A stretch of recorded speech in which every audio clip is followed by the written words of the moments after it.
Hey, what's going on, everybody? How's it going? How's your Thursday going? It's good to see you. I'm Sean Tank Top. I'm over here at Casa de Tank Top, and we are doing Lovecraft Country, Season 1, Episode 8, spoiler discussion. If you ain't seen this fucking nutso insane banger of a fucking episode, then get out. Good God, girl, get out, because we're gonna be talking about everything, spoilers, all the good stuff that we've been doing for 8 weeks now. 8 whole ass weeks we've been getting together with everybody on the internet, and it's been amazing. It's been even more amazing is that I'm joined by my co-host over there, Dustin and Morgan. What's going on over there, Morgan, Dustin? Yo, hello. How's it going, everybody? Hi. Happy Thursday. Good to see y'all. And also, we decided, because we had such a fucking awesome time with the two of them last week, and I think that we were all like, we were expecting like a much heavier time than I think kind of what eventually ended up happening. But like, I was just like, fuck it, like regardless of whatever it is, we're gonna be there for each other, or we're just gonna hang, because you guys just do such a kick-ass job, and I love having you guys on the program. Aww. We got ourselves Maria from Lovecraft Country Crossing podcast. What's going on, my dear? And we also have Tamika, aka Manic Meeks, from over there at Manic Meeks on YouTube. Good to see you again, my dear. How y'all doing? Perfect. I'm good now. Yeah. Doing okay? Perfect now? I was about to say, you're doing pretty perfect over there. Show the people what you got your swerve on over there, Meeks. I have a little juice. little bit. A little adult juice. I love it. I mean, this was, think about this, though. When we turned the cameras off and we got done with our live stream yet, we didn't know that the president had COVID. B, there was no, you know what I'm saying? Like think about, like, we didn't know that shit was happening. Or we were in a nice bubble. And we were in a nice bubble, even though waking up to find out that the president has COVID was kind of funny. I mean, I found out like live on Twitter, and I busted out of the office. And Dustin's playing video games, and I go, he got corona. I told Sean, I texted him, like, I busted out like the Kool-Aid man, was like, oh yeah. Hold on. This happens. I don't do this that often, but I do want to say hello to my beautiful mother, Janine. She's on the chat right there. Hi, Janine. Oh, hi. Good to see you. I remember Hi, Mrs. Sean Tank Top. Old Ma Tank Top over there. If I even come off even as a moderately like cool or decent human being, it's most of it's due to that woman right there. So love you, Mom. Anyway, thank you guys so much to everybody who's out there on the chat and shit like that. Again, full spoiler discussion that we got going on. We got some people, aka Louise Brooks. Shout out to a Louise already getting in on the super chat zone, and we appreciate that. And what you get for your money on the super chat this week is I figured, I kind of try to tie like the thing that we, either the nonprofit or the cause that we try to kind of like throw down for. I kind of try to link it up to like a little something within the episode, just like just it's in like I think it's like good. It helps me decide, for one thing, because there's so many out there. There's so many organizations that deserve people's money. But the big one, insofar as like, the hanging kind of over a lot of this episode, was like the death of Emmett Till. It played a big part, a big kind of force like to be reckoned with within this episode's story and everything. And the public shock and kind of outcry for justice for Emmett Till was one of the pieces of the puzzle that kind of got the civil rights movement kind of moving into this, like from 1955 and then into the 60s. And so to that end, we took a look, and there are 6 competitive Senate races that are trying to flip the Senate. because there's a couple high-profile ones that people are watching, and it's like McGrath. Sadly, Kentucky's super fucked up, and they're probably not gonna elect him. And she already has a ton of money. Jamie Harrison, who I like, but he literally has like enough money to buy South Carolina. So like, but there's a bunch of there's about 6 other senatorial races that are a little more neck and neck and could use the cash, and those are the ones that we're going to be that the super chat money is going to be going towards. As in, I mean, like, I think that that definitely marginalized communities do a lot more for the Democratic Party than they end up doing for those communities. However, I don't know. It seems like there's one side that has definitely picked kind of like more the side of the establishment of white supremacy and of racism. And I'm going to try to do what we do what we can, what we can to take those motherfuckers on. So that's what we're doing with this one. So that's where your super chat money is going. If you put us a super chat, if you send us a super chat, we will get to either your question, comment, theory, what have you. If we don't get to it while we're talking about what have you within the live stream, we will get to it at the end of the live stream. Okay, enough. So this fucking episode, which was a true blue banger, just a banger of an episode, kind of towards the end, and it had kind of more of a somber beginning. But this one called Jig-a-Bobo, which is episode 8 of season 1. I just wanted to go with like, Meeks, let's go with you for like kind of the opener. What was this episode about? It was about mostly because it was supposed to be about D, but notice how no one gave a shit about D, right? So I think this episode was about just how ignored Black girls are. She was crying for help the entire episode, and they were like, "Oh my gosh, where is she?" at first, and then like 5 seconds later, they were like, "Fuck it." Right. Well, we have our own stuff. You know what I'm saying? We're busy. Sure. And she is dealing with all this trauma and this pain and all of this stuff by herself. Right. So I just feel like this episode was just a little peek in on what it's like to be a little Black girl in the world, and no one cares about your voice, and no one cares to help you out. You're doing everything by yourself. Definitely. And then at the end, Montrose ass comes in, tries to help, and ends up holding her down for the people who are trying to kill her. It was like, yeah, he was like, I don't know. It was like that was definitely like a thing where we're just like, no, she was doing great until he showed up, and I know, and he was trying to, because he doesn't know, but I mean, like, I remember that was a little frustrating.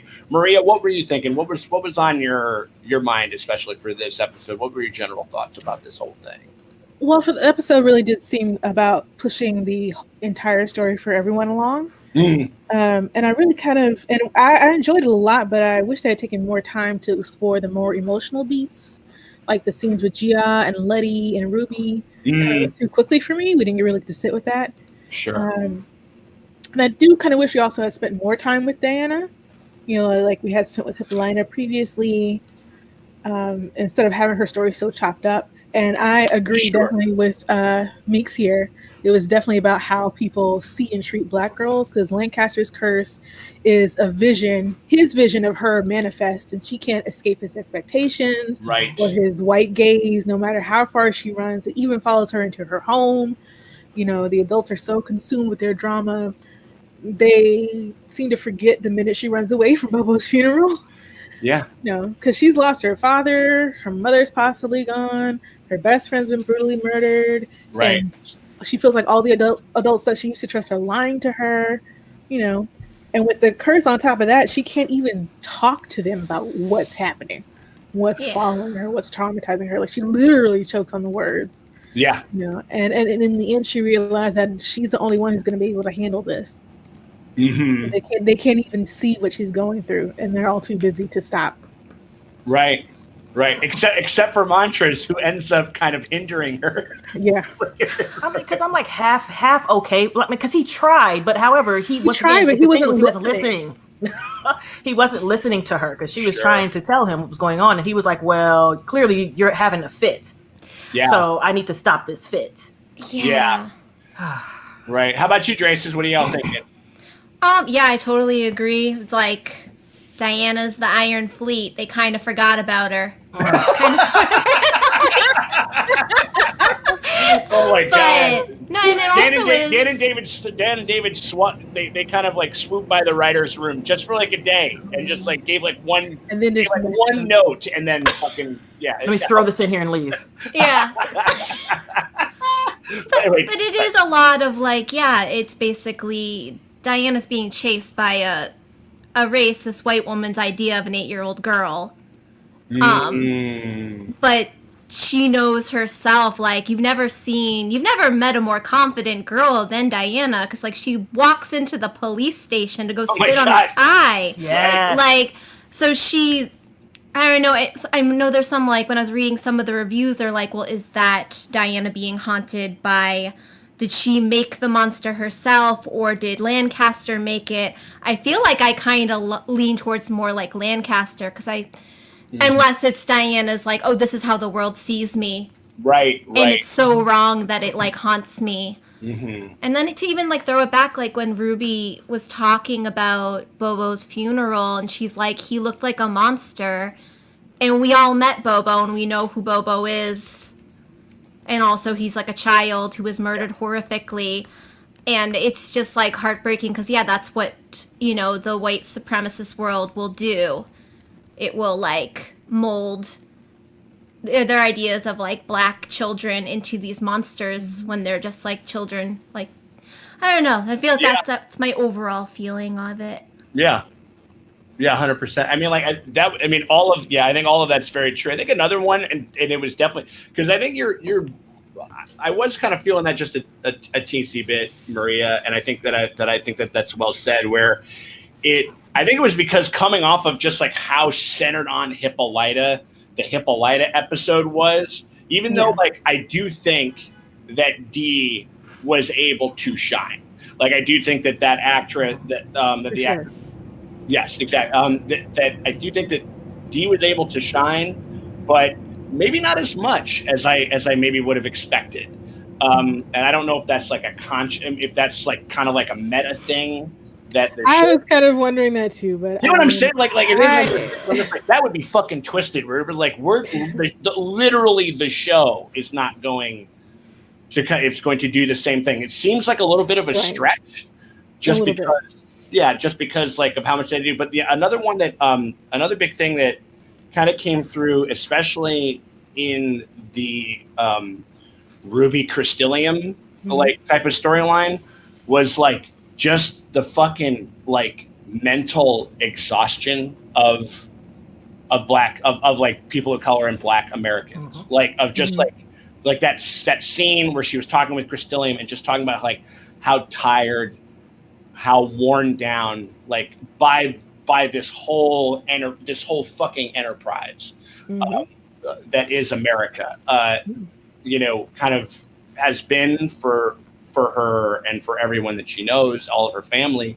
and her community. And like, that was another big kind of like thing that kind of shone through a little bit within this episode that I thought was interesting. And I thought was really powerful, but yeah, that's kind of, I totally lost my train of thought. Sorry. No, you're good. Right on. No, I mean, like, it was, it was... It was kind of bookended, though, wasn't it? Like, with the Christina Ruby scene, and then Diana herself seeing the girls who are, like, having a great day. And she's like, how could you have a great day? Right now. The world, like, my best friend is dead. Like, I don't know, I kind of feel like, it's... But I don't know, and then I was like, well, why can't those girls have a great day? Because they're also dealing with all this bullshit. Like, right. That was, it was like I understand. It's like you understand where it comes from, but it maybe not necessarily how it's like applied or whatever it was. I mean, like, it was a big kind of muscular, confident episode. I mean, this was the first one that was directed by Misha Green this season, and there's. I remember that kind of made us seem. That definitely kind of made me think that it was, that the Emmett Till and the Bobo-ness of it all was going to be maybe more viscerally presented or something, or that like a mirrored thing was going to happen to Diana. I'm glad they didn't, because I'm just tired. Like, was I the only one? we don't need that. I was really concerned about how they were gonna use that in this episode. Mm-hmm. Not that I thought they may do something horrible with it, because I've seen Mr. Green's works before. Sure. Mm-hmm. But just nervous, like well, how the expectations. You were just like, Right, and so they decided to be like, all right, well, we're gonna so like if it was wrestling, like, all right, we're gonna tap that out and we're gonna give it to Christina, which like was a little bit easier to take, to be honest. I thought that was interesting. That was an interesting choice. It was an interesting choice. I mean, like, and definitely had a lot to say. And I think Morgan had pointed it out in our original video. It was just like that was definitely like just dealing with like a lot of just like the relationship with Black women. And Black and like, with the Black community and white feminism, you know what I mean? And kind of the weird sort of like tourism that white feminism can kind of have within that whole space. And I thought that was really interesting, and it was just like, it was. It's like she literally asked you, like, you can do magic, you could go battle racists, but you don't. And she's like, oh, okay, go get myself killed like Emmett Till. Got it. Like. That's not what she asked you to do. No one asked you for this. Like, I get it. Like, you want it to be like, is it really like? But you shouldn't have to do that to figure out that, bitch, this shit's wrong. Right. You know what I'm saying? It's wrong, and you should feel some type of way. And if you don't feel some type of way, you might want to figure out why you don't. And good chances are because you're a racist piece of shit. But like, you shouldn't have to do all that. I mean, I'm like, okay for you. I mean, step one. Admitting there's a problem. Good job. But, you know what it kind of reminded me of? It sort of reminded me of, like, remember the whole what was it, Blackout Tuesday? Oh God, yeah. Yeah.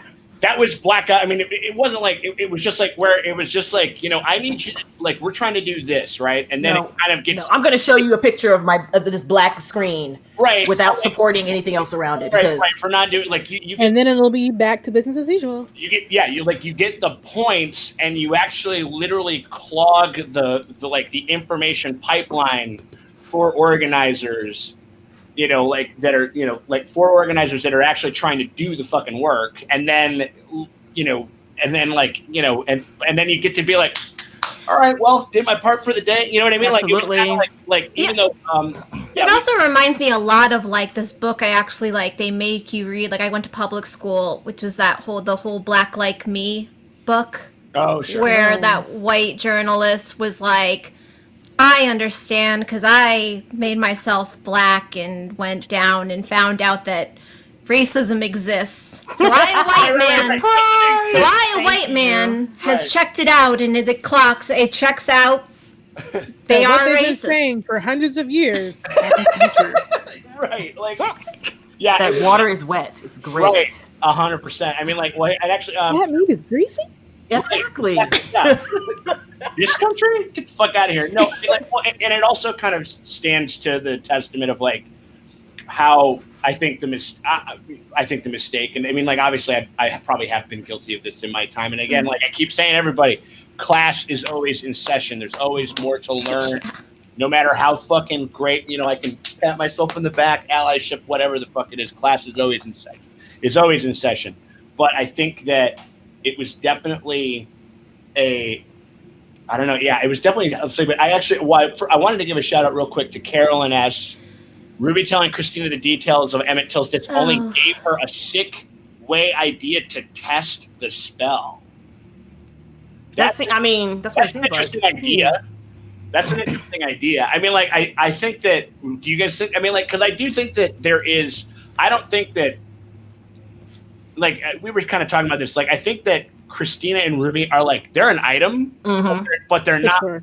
But there's not like love there. I think they really like each other. I think they really, really like each other. Mm. But I think William definitely loves her. I think that. Well, I think that they're fascinated by Ruby. Yeah. I think as much as Christina can love. Maybe. I think if she's not there yet, she's on her way. I think she thinks she loves Ruby. Right. She cares enough to attempt to try that. So that would be a point. When they gave him when the bath started happening, and it was just like, today's the day where I'm gonna like pamper you a little bit, which wasn't, I mean, like, I loved it. No, I don't think that anybody's not gonna say no to that. And I think I am. Don't touch me, thanks. I don't like baths. I take showers. I hate baths. I don't want to sit in water. I don't like baths either. Fuck off me. Well, no, I was thinking about this the other day, where I was like, I don't think I've taken a bath in like literally like 7 years. Yeah. Oh, that's not 7. Since my mother stopped making me take baths. 13. She was like, "You're old enough to take a shower." Bet. Right. You're like how some people are with like drinking milk. Like as soon as you hit the age where nobody tells you to drink milk, you're like, I'm out. You know what I mean? Yeah, milk is done. milk is fucking amazing. I mean, like, yeah, I think. But it was tender. It was like when it was happening. Yeah. If I forget that it's Christina Will, Chris William, and that they're problematic. I'm like, if I just saw this. Yeah. Ruby having a bad day. Love story. Yeah, and then Ruby messes it up by wanting to be a white woman, and then tearing into the viscera and the chunkage in the middle of that. I think she was putting up a wall. I know, but that's gross, dog. Like, who's cleaning this? Like, do you just at this point do you just ball up the sheets and like toss them? I think that probably burn them in the fireplace. I think that's like a furnace type of situation. That's like a chimney situation. That's like, we just gotta like, because there's no coming back from that. And plus, like, also with like the skin and everything, like you're gonna take like this bacon cutlets and fucking throw it. You gotta ball it up and turn it into its own trash bag, and then throw it into the thing. Or at least that's what I would do. I mean, not that I. She should be saving the hair though. The hair? Sell it to a wig place. Oh, like a little human hair. That's true. I don't think that Christina is needing the money. I'm thinking like a scrappy survivor. I'm like, oh no, that's good hair. You're thinking like quarantine fucking services. I'm unemployed. I'm like, all right. Amazing. You're like, or you could do like the little women over here. Right. You could do the Fight Club thing and like make soap. You could make soap. Well, no, I don't think it's a lot of fat. I think it's mostly skin. That's true. What do you do with skin? Do a skin. Make a skin dress like the guy did in Silence of the Lambs. Oh, oh God! It rubs the lotion on its skin, unless it gets the hose again. So it's go there. Yeah. All right. So moving on before we get ourselves into any more grisly territory. That's how I know that we can fuck with y'all because we're going on these tangents and you guys are like, giddy up, motherfuckers. Yeah. I love it. All right. Well, let's move on let's talk about our favorite scenes of the episode. Maria, I would love it if you would lead us in this direction. What was your favorite scene of the episode? My favorite, I actually kind of have two. But my first one is Diana in Lancaster's office. Because it's just awesome. Yeah. She bursts in the door. No secret, no bones about it, no fear. My mom's name is Hippolyta. It's Greek. Oh, asshole. Yeah. And it fucking stinks in here. Like, you guys are smelly, you guys are uneducated, and go fuck yourself, you fucking pig. Like, that was like, it had all the things that you wanted, Yeah. That and William being so tender to Ruby, I like that a lot. Right on. Just the fact that somebody's somebody's taking some time to take a little care of her. I mean, and for one thing, you rarely ever see characters who look like Ruby be treated with that kind of care. The pampering. Yeah. It was very tender too, so it definitely deserves that. Mm-hmm. It's just not bad for you because we kind of know how the sausage is made. Meeks like can't really fucking go with it, which I can understand. Like that's nice for you. Right. Like that's right, exactly. Or it's like it's like the what do you call like CrossFit, where you're just like, I'm really happy that y'all are having a good time, but I will not be joining you. Yeah, no. You know what I mean? Like, I don't know what the fuck all that weird shit is doing and everything. Yeah, I really like that they let Ruby be vulnerable. You know, she doesn't have to be a badass 24/7. Right. Yeah. But I remember that, like, that conversation that they had was some of the best acting. Oh my gosh. When she started crying, I was like, oh. Yeah, anytime anybody like got the inkling of the cry in their voice, I'm like, nope. Nope, I'm not doing it. You're just like, oh God. Not today. I'm not gonna do it. I'm not gonna cry. I mean, like, there was a lot of that kind of stuff. Meeks, how about you? Did you have a favorite scene of the episode? My favorite scenes included anything with those fucking Topsy and Bopsies. Okay, and the thing is, when I figured out that it was KK, I'm like, girl, I've seen KK when she was little, when she was dancing with 8 Flavors, and it was just her doing choreography with Carmen Dover. I'm like, oh my God, but KK, why you do that? Oh my God. Yes. Why you do that, KK? I don't like it. I need it. Gilbert Ferris and Bianca Bruton. Like, as much as I was also dancing with them, because I noticed they were like, oh, look at it, Papa like that. The thing is, I was still terrified that I had to have the lights on, because I would lay down and I would hear that song in the background, Let Me In. I'm like, oh, fuck, I don't care. Lights on. Lights on.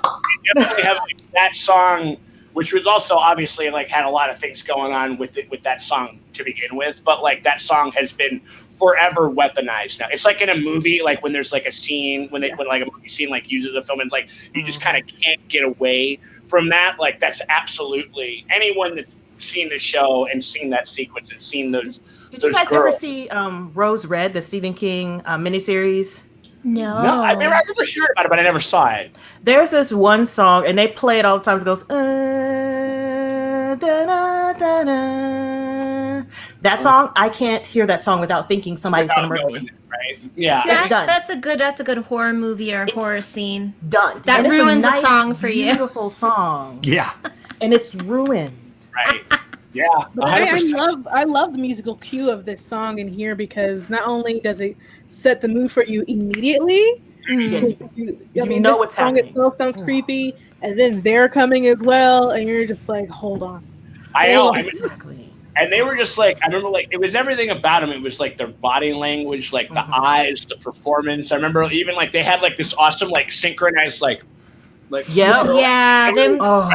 They were like so in sync, and then I don't know. Also, I like daytime horror, like, and also because it's really hard. It's hard to be like that creepy when the sun is bright and like all those people are on that L platform, and it's still terrifying. And nobody, and you just like the actress Jada. She did so well. Like I'm like, bitch, I'm scared too. Like fight it. Every time I saw them, that's the reason why I wish my reaction didn't get ruined, because every time I saw them, I was like, girl, beat their ass.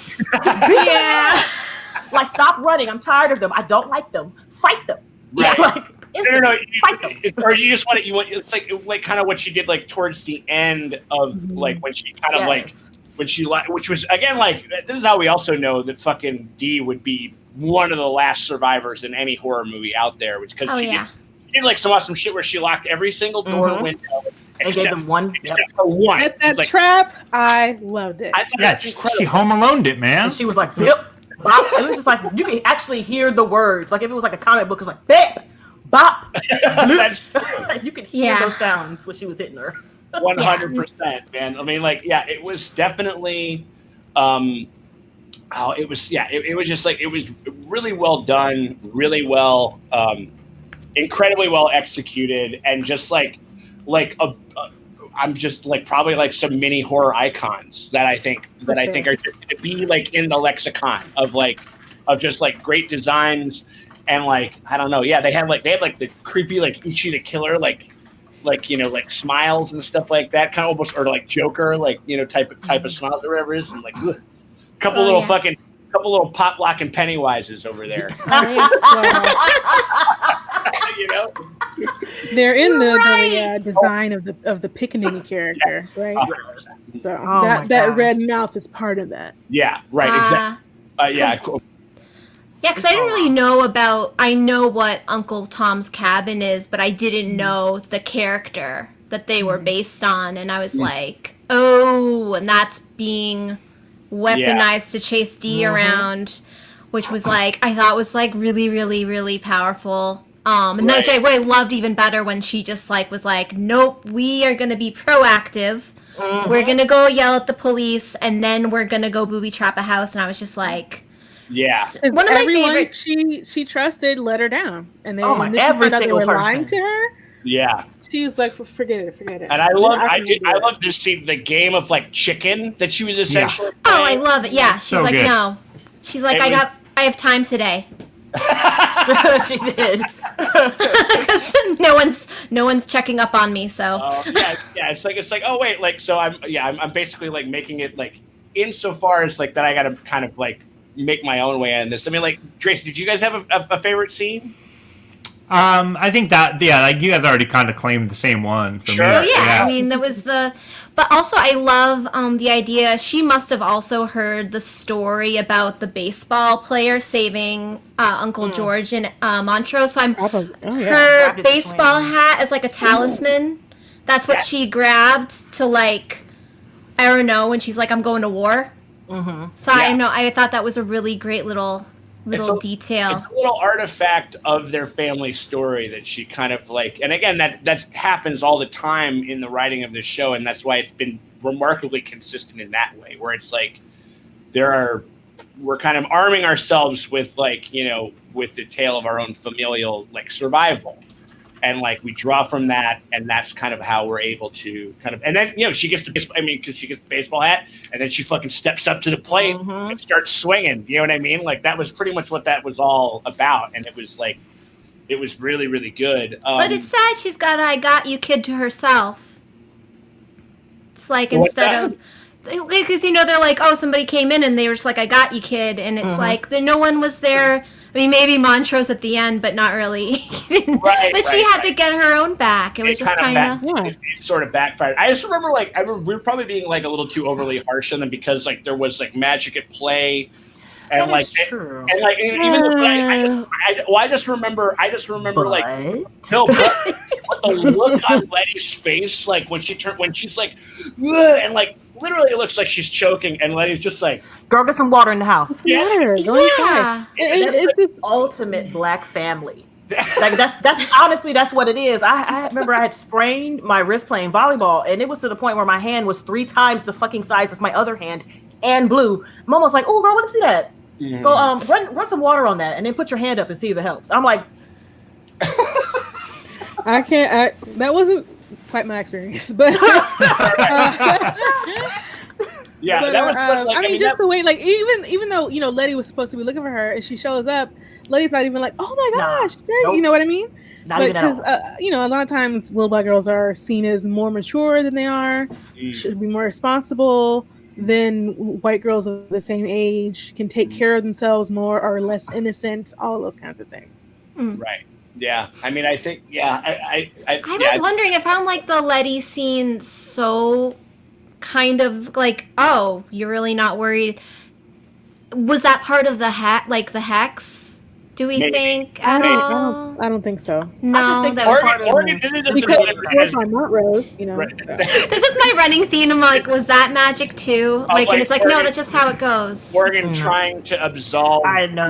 like shitty actions of characters on magic. I mean, like Montrose was under a spell. Right. because it's just like one of those family things where for us and because I have tons of cousins, and my oldest cousin is like 56. And it comes to a point where at a certain age, you're expected to not be seen or heard unless you are literally dying. Like you have to be actively dying, and people have to confirm that you are dying for your voice to be heard. Other than that, they don't really care. Yeah.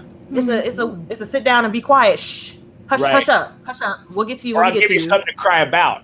Let me get my stuff first. Right. Okay, let me get my things together. Then I'll deal with you. Right. So that's what it kind of seemed like. Everybody else is in their own little situation. Like, my thing was more important than what Dee was going through. Even just to listen to Dee. Not even like trying to help her figure it out, but just listening to what she's having a problem with. Because the first problem was Bobo. And they were just like, well, having a conversation about her without her. And she was like, fuck it, I'm walking off. Yeah. She just like, I can't deal with what's in front of me, and I can't deal with because remember they kind of like, she sort of walked forward, like the blocking of that scene, and they're kind of, they're like, and it's the thing that you hate, like when people are talking about you when you're within earshot. And you're right there. Like, Oh my god! I mean, like, that was like, it was a powerful scene. Let's get into like, well, I mean, does that cover favorite scenes for the most part? Yeah, I mean, like, even though I think there is another scene, like, that's it's like if we were gonna do a low-key favorite scene, it was the Winky. It was the Winky of it all. Oh my gosh! I screamed so loud. It was a jolt of energy that I definitely was not expecting. It was super surprising. Seriously. Yeah. Like, I was just thinking if stuff was gonna bounce off of him like they did off of Letty. No. We got a whole fucking Winky. It was this I was like, oh, so both Letty and him Tick are like protected. Cool. That's not that. I mean, it's exciting, but whatever. But to have a Winky of his own, a puppy. Seriously, like he got a rescue. The goodest boy. Like, and see, this one was like not scared of lights. I did not know that. There's a bunch of differences. Well, because it's not afraid of lights. Also, it's black. It's like, darker. I mean, very. It's darker. So we were saying on the podcast, he got a blog off. Yeah. Blog off. Nice. Oh my god, that's right. Yeah, I mean, there were some like marked differences. He also he seemed bigger. He seemed like a little bit more powerful. And I mean, like, I mean, this is way better than, I mean, because it's not a pack of them; it's only one. It's only the one. So you need it to be right, like the big guy. The cool, right? And like the coolest thing about it was that, like, because I was waiting for like almost like a Superman moment, like where you watch like the bullet like slow down and it does nothing. I was like, oh, maybe that'll be the thing or whatever it was. But like when he showed his beautiful 85 fucking eyed face and then and then was proactive. It was like, okay, now it's like where we're just it's like the Sandlot, where it's like choppers, sick cops. You know what I mean? Like, and just picking them out. And I mean, like, and that kind of that gave it way to us, like, because again, we're going to be talking about some heavy things and stuff like that. And it would not be Lovecraft if we didn't get ourselves a little feel good clip of the week, which would be this one, right?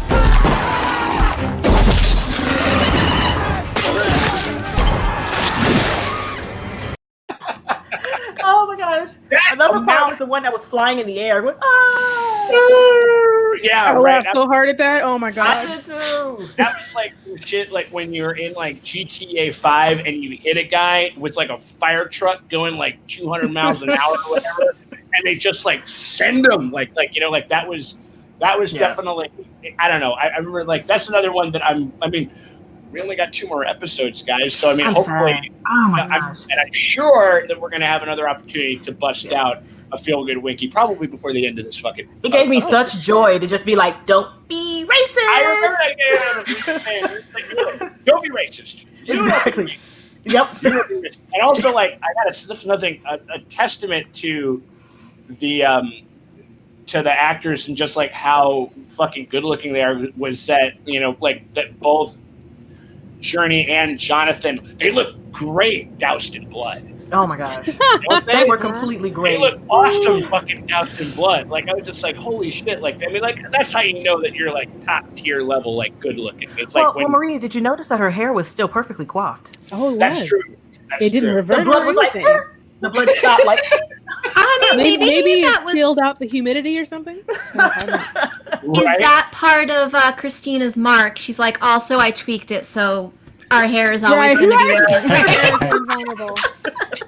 Don't worry, I got you. Hair vulnerability would be pretty sick. Sure. I love that idea. All right, well, I mean, that goes through our favorite scenes. Now we're talking about the episode MVP. Meeks, who are you thinking? Who was your MVP? Because she did it all by herself. Yeah. She was first scared and afraid. She was confused. She was terrified and being chased. And then eventually she was like, you know what? I'm tired of this shit. Not today. Not to damn day, Satan. Followed the cops.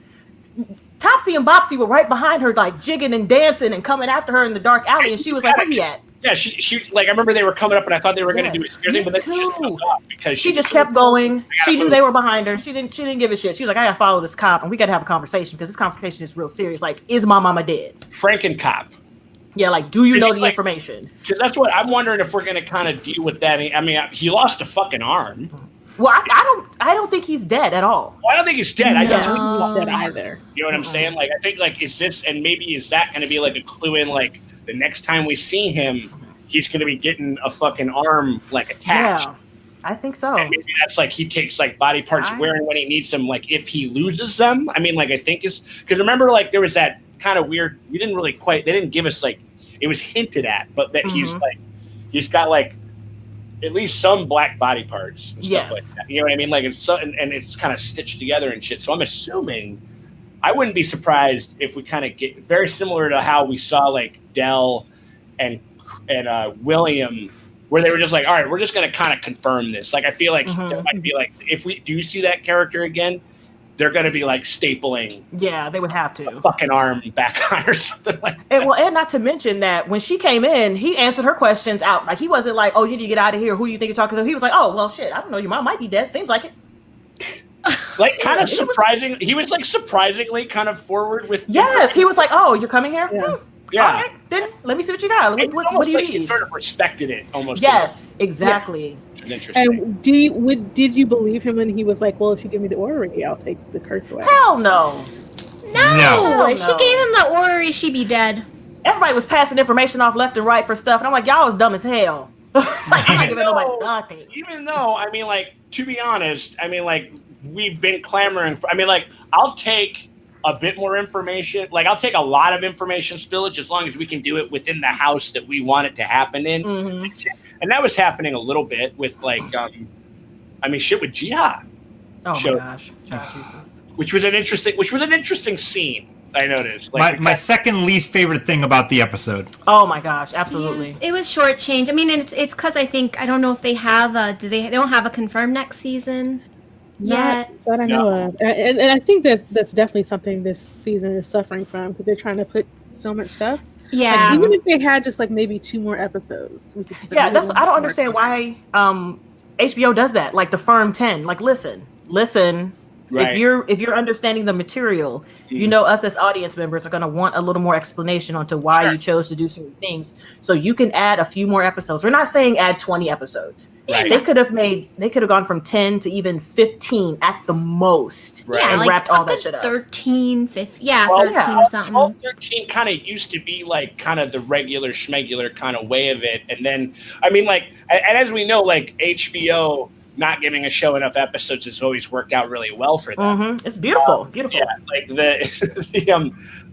but like, yeah, I mean, like, I don't know, well, like, we kind of got a little off track, but like episode MVPs, like, Maria, who was your episode MVP for this week?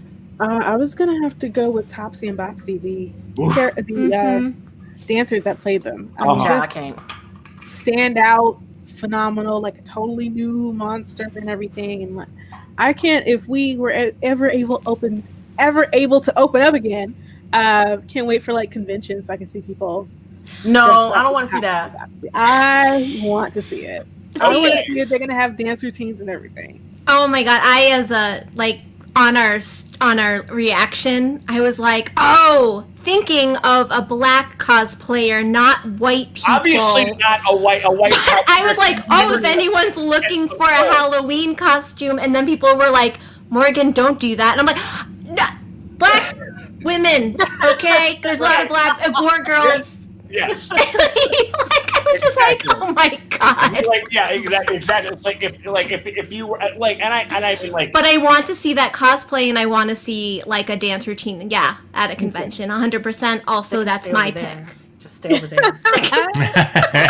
Well, no, it's more just because you would just be like Meeks would just be like, I'm gonna go away now. Yeah, because listen, when I get scared, my first thing is to swing. So I let people know. Like, honestly, I've hit doctors and nurses. I've warned them because I don't like needles, and if they come at me when I'm not ready, it's a thing. I can see the headline now. It's just like YouTuber assaults 2 cosplayers. Absolutely. Innocent cosplayer. Absolutely. In the middle of routine. Like, listen, you didn't tell me what your routine was, okay? Don't do that. Amazing. I mean, like, yeah, I think that's, yeah, they just, given the screen time that they have, it's like I think that they do a tremendous. I mean, they do like just kind of instantly, like I said, kind of for instantly iconic. Also, their dance style, I'm like, Sia, why don't you swap out a Maddie Ziegler and cast them? Because they could do the crazy Sia dances in the music videos. Like, come on. Things. Absolutely. Kind of reminded me of Lay Twins a little. Oh, yeah. And the funny thing is, I can't stand Lay Twins, but I get it. Right. For sure. I can't stand them. Beyonce loves them, and I was like, but the Queen loves them. I should love them too. All right. Well, so moving right along, we got our Lowkey MVPs. Well, actually, I'm sorry, Tracy. Did you guys have a? I agreed with Maria. So do you have one? Who's your? Oh, Topsy. Yeah, the monster. Because like they're so scary and they're iconic, and They were just the right amount of like menacing and charming and interesting. And their nails grow. Right. They can extend the acrylics. They can extend the acrylics as long as they need to. You know what I mean? Which I mean, that's a superpower that I know a lot of my friends that are gals would probably want if they could get it. And they hunt the L, so. Right. And I miss public transportation. I mean, right, exactly, 100%. All right, well, moving right on to the Lowkey MVP. Maria, who are you thinking of with your Lowkey MVP for this episode? So mine was the guy who asked Christina right before they reenact Emmett Till's murder on her, have you done this before? Sorry. Yeah, that's interesting. Now, what do we think about? What does that mean? I figured out later that he must know her somehow, but at the time I was like, what do you mean? Yeah. Are you expecting her to say this is her third time? Like, has she done this before? Right. Yeah, or it's like, wouldn't that be weird? It's just like, so I'm going out on this like weird, like kind of like third rendezvous with this Tarkarian looking motherfucker who's like, I don't know, like it keeps leveling up. Like first time, I just punched her in the face a bunch of times. Second time, car crash. This time, this shit. You know what I mean? Like I don't know. Yeah, it was. You want to know? Do you want to know what I thought it was? I thought he was saying it to the other guy. Where he was like, have you ever done anything like this before? I don't know if he was saying it to her. That was my initial thing. I'm probably wrong. But like, I remember I thought he was saying it to the guy. It's like, this is really weird, right? Like, what did she tell you that we were doing? Because this is the weirdest money that I've ever made. It's like, you know what I mean? Like by far. That was just an initial thing. I guess maybe that was, I don't know if that has any merit whatsoever. See, I thought he was saying it to Christina, but yeah, either way it could be. That would make sense. I mean, either way, it's just a weird ass fucking scenario. Yeah. He pays you to murder them. But it brings up a lot of questions. So yeah, that is an interesting point. Right, for sure. Meeks, so what about you? Lowkey MVP, what you got? Winky. Of course. Goodness boy. I like Winky came through. He showed up and showed out. Yeah, they did. 100%. They all did it. It's really, I mean, and also like his, I don't know, like the tail game. I feel like was also pretty like he was. It was very superior. He was doing it. Yeah, he was doing it. He was definitely rocking like some kind of like. It was definitely like some Nightcrawler like type of vibes with the tail, like stabbing dudes and shit like that. That was pretty fucking metal. Yeah, especially because we couldn't see it. So like, you know, it was happening off screen, so we didn't know how he was getting from A to B. Right. And it was just like there. You know what I mean? So yeah, that was my MVP. Winky was my MVP. Coming through, clearing out the races. Winky and Blinky 2020. I love it. Yeah. Oh yeah. I had the same MVP and like my favorite Winky moment. It reminded me of Jacob's Ladder, where there's a dance scene where like it ends with the lady getting like stabbed throughout her mouth with like a talon. And when that cop gets like through the window and this talon just comes out his mouth. Sure. It just reminded me so much of that. I'm like, oh, Jacob's Ladder. I mean, yeah, that was, oh man. I mean, like, that was like, it was definitely one out, because again, I wasn't really sure if we were going to get any more Blinkies ever again. You know what I mean? I was just like, do they just chill? And now the other thing you got to think about is like, where did he come from? Did he come from did he like burrow like a mole like all the way from Arden County, from Arden all the way to Chicago? Because that motherfucker, that's impressive. Distance. One thing, what, you know what I mean? Or did they homegrown? Did they get like a body of some other person, turn them into a blinky? So, all right, so there's some really interesting stuff going on in the chat about this. Okay. Yeah. So earlier, somebody had mentioned that the blinky or the Shoggoth that Christina had delivered was dark colored. Ooh. And then just now in super chats from CJ says, we agree that Black Blinky was Montrose, right? Which is an interesting idea. I don't know if I agree with it, but it's kind of interesting. It's an interesting idea, but if the cross-cutting between the two scenes is to believe to be happening at roughly the same moment, which is kind of what happened. You cross-cut between like two things happening. There's at least a little bit of a relationship that's sort of made there where it's like this is congruently happening around the same time. Which, if Montrose is grabbing a hold of Dee and trying to protect her and doing a terrible job of it, then he's not able to be, across town or what have you, or wherever it might be. And again, I might be wrong, but it would seem that because again, like the clue in that kind of gets you there, because I think that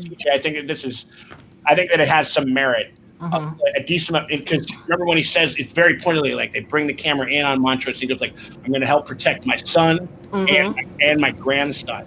Like there's like a kind of That's why I'm sitting here thinking, because he was talking about sacrificing himself or something like that. Like everybody else gets to sacrifice himself now. I don't mind sacrificing myself for my son and my grandson. Right. So I'm sitting here thinking like, I mean, it could be. I mean, because I'm thinking. I mean, because that would mean that he would essentially be protecting Dee, and then I don't know, puts her on the couch or something like that, or whatever, and then turns into a blinky of his own volition, like a were-blinky, even though I like the idea of a were-blinky. I'd be into that. Make Montrose, make Montrose redeem great. himself. That's the one way to make us love him. Yes. Right? Yes. But didn't Christina say, she did say you need a body and intent. She's like, power, a body. So what was the body? What does that mean? Sure. Yeah, something to think about. Yeah, I mean, that would definitely. I don't know. Yeah, I mean, as I definitely think that's an interesting thought, and it definitely could still be a thing that's in the mix. I just feel like the way that they edited it, it just kind of seemed like it was that he was in the shop like with Dee kind of while That's just my read on it. I mean, that's this episode. I mean, that's the thing about this show is that it kind of can excite the imagination, and you can. I mean, that's what good art does. Another thing, and we should just talk about this. We should just get this out of the way because I never knew that. Our take on the cruel summer of it all was. People are mad at us. Wait, they are? No. They just they really like. No, not mad at us. They just really liked it. They're wrong. They're just straight up wrong. It was terrible. It was one of the worst musical choices I've ever heard in this show. What? Are you kidding me right now? I'm sorry, Dustin. Can you tell me how you really feel? Honestly, it is my least favorite thing they've done in the whole season. Liked it a lot because it made sense. It was a cruel summer because it was hot as hell outside and it was really hot that summer. It was a cruel summer because Dee, her friend is dead. Emmett Till happened, and it was just like they were getting ready to start shit up again. And she lost her father, and her mother's missing. Yes, there's so much going on that cruel summer. At first, I was dancing, and I was like, "It's a cruel," and I was like, "Oh yeah, that is that." Well, that should. No, I get it. I was excited at first too, and then I was like, this is. I just felt it was really it's when they do this whole thing where they take a song specifically for the title, and it just feels like it's like CW like just like, oh, this song is about what's happening in the moment, and it just feels really. I expected more. Right. Okay. Fine. You can all hate me. I don't care. I would never hate you. No, I mean, no. Like, there's people in the chat. Like, if people are really mad about that, like, yeah, I'm also mad. So, okay. No. So here's the thing, because I think that because I think that obviously, like, textually, like, given the title of the song, it's about this hot summer, and like, now you're gone, even though it doesn't. It's about loss of a lover, and it's written by some fucking British chicks in like the 80s or whatever, in the 70s or the 80s or whatever. The song, I think that it works like textually. I think tonally, it worked against a lot. This is just kind of like the from a kind of like more of like a filmmaking perspective. Like, I think that it just was pulling, and I'm guaranteed that they did this by design, was to kind of tug of war your emotions a little bit. I think I don't know. I guess it just didn't play. But that's what they said in the podcast. Is the idea of the juxtaposition is the song was supposed to be all light and breezy, and because they were trying to alleviate a little bit of the heaviness of the show, and for me it worked in that moment, because I'm like, listen, I just can't. Once I understood what was happening, I was like, oh, they are outside. What they outside for? Yeah. They didn't want to like rip our hearts out double. So I do appreciate the song, because it kind of like it was the lube that eased you in there, and I'm okay with that. Right. Hey, you know what? It's better than spit. Okay. Exactly. Yeah. Oh, right. Right. No. Spit will never be sexual to me ever again after this episode. After that cop. Right. No. Oh, Jesus Christ. No, I mean, like, well, the other thing is, one thing that I've been saying, I've been kind of like being, I've been doing like this like title fight, like Floyd Mayweather like type thing, where I've been talking a lot of shit on the comments, because I am not just going to sit here and talk and say that I don't like something, and like to a creative group that has given us a lot of really amazing shit. Like, within this episode, amazing stuff. But I think it was one of those things that I was just thinking about the fact that like this. I made and this can go into a like a kind of a broader conversation after we watch this little clip that I put together. But I do think that like this is like the first kind of major television, certainly with this budget and on this scale and with this amount of an audience, that like Emmett Till has been like represented. Like, there are some like short films, like there was a really good short film that came out in 2018, like a narrative thing that's about 20 minutes long. It was really good. There's been lots of documentaries and stuff like that, especially over like the last 10 years. But the death of Emmett Till has never been depicted on this grand of a scale. And I think that it's a moment that I feel like I kind of wanted to feel it, and maybe that's honestly the Christina in me. I'm just gonna say it. Maybe like I wanted it to be like, you want it to be dark, and I say that full knowing like, that maybe it's not my place to say this one thing, but instead of just being a naysayer, I found a really interesting cover of Cruel Summer, and I did a recut of the episode. Oh wow, you went to work, buddy. I went to work. Oh, I went to work because I'm not just gonna sit here and be like, yeah, Misha Green, you don't know shit, fuck off, like blah blah blah, whatever. You know what I mean? Like, they clearly see someone's gonna cut that right out and send it to her. Double dog dare them. Yeah, look at him. She's active on Twitter. Right, exactly. No, but now this is. But I did want to put my money where my mouth is, and so because I do think that textually I understand the Cruel Summer thing. I just think that tonally it could have been a bit more powerful. And so what I decided to do was to do like a little bit of a rescore here. So this is a live stream exclusive. Ready. I have, and I did hear back from the band that did this thing, and I will. If you go into the description of this video, you can find the band that did the cover. But this was a little bit of a remix. I want to know what y'all think of it. Sound off in the comments if you think that, because this is cruel. We still get, so I'm proving everyone right and everyone wrong at the same time. So anyway, here we go, guys. Ready for it. Right.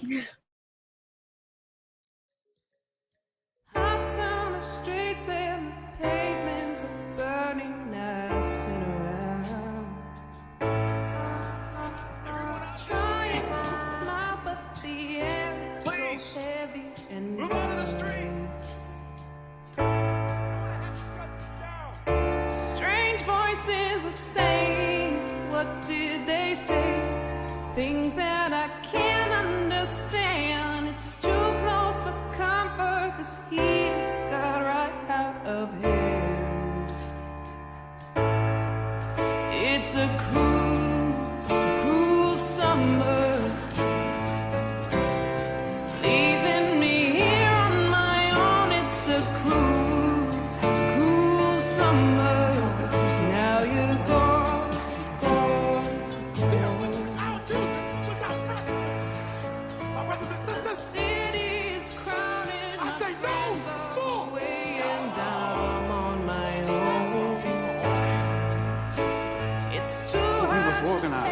And fight using the law. Get up and go. Oh, it's a cruel summer. Leaving me here on my own. It's a cruel summer. Now you're gone. You're not the only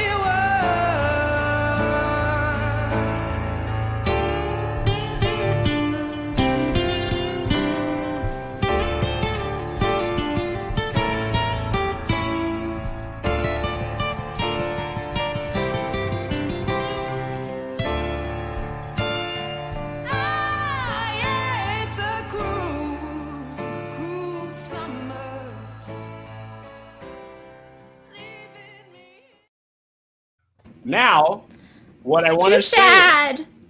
You said no. Again, that's what I'm saying. It's sad. It's sad. Like it was just again totally. But everybody's been calling me out. Too much sadness, not needed. Yeah, you see me? I'm just like, nah. Because here's the thing: Emmett Till has been discussed in detail thoroughly. Because I remember sitting in second grade having to watch this fucking series, Eyes on the Prize. And let me tell you, as they required second graders to watch the entire thing. People had to get parents' notes to get excused out of class because of the shit they were seeing were giving them nightmares. Right. And we had to watch that. So seeing another sad version of it, I'm not here for it. I'm tired. I've been there. I've done that. I mean, the banana round, I was just like, oh, this shit is sad though. But that's sad. It does undercut the sadness a little bit, which is appreciated because, as I said before, I have actually when I say I was kind of dreading this episode, I mean I had dread in my spirit. You know? What they were gonna do. Right, because I don't remember when I didn't know Emmett Till's story. You know, I don't remember when I hadn't seen his body in the casket, completely unrecognizable. But I do remember when they caught up with the woman who she said, touched her or whistled at her or whatever, and she said it was all a lie. Fuck that bitch. She, the nicest way possible. And then also the people who killed him got paid $4,000 to tell their story. Mm-hmm. Mm-hmm. So yes, so all that shit's out there. Yeah, I mean, I just don't want another sad version of it. All of that combined, I don't think I need a sad song. For sure. No. I mean, and again, go ahead. It made me so. Yeah, it was she was so alone too. Dee was so alone, and now that you put a sad song on it, it's too much. Mm-hmm. Yeah, I'm good.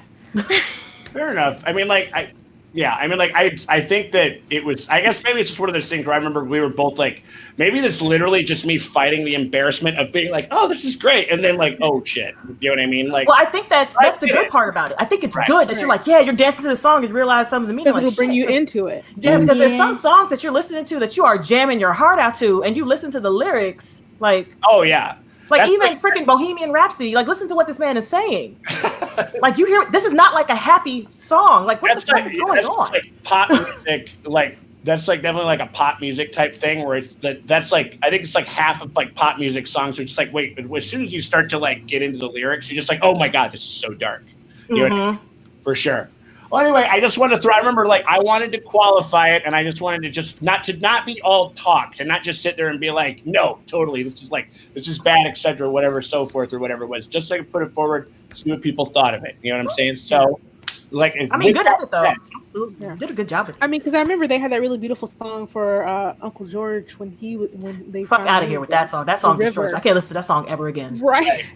Never. You know, so Right. they know how to do it and when to use it. So they Right. I guess maybe that's what I think that's just definitely what I was expecting. Like, and I don't know. I just remember it was some of the. I mean, again, like, because what we were talking about before is like the tug of war of the whole thing. I think was the aim of it. And if that's the aim of it, then they succeeded immensely, because I guarantee, like, there probably wouldn't be as robust of a conversation happening about it. Yeah. Yeah. This You know is also like a perfect example of like white people blind spot, where like Oh. three white people were like, "Oh, it's too happy," and it's like, Mm-hmm. so it's like Yeah. the show is. Yeah.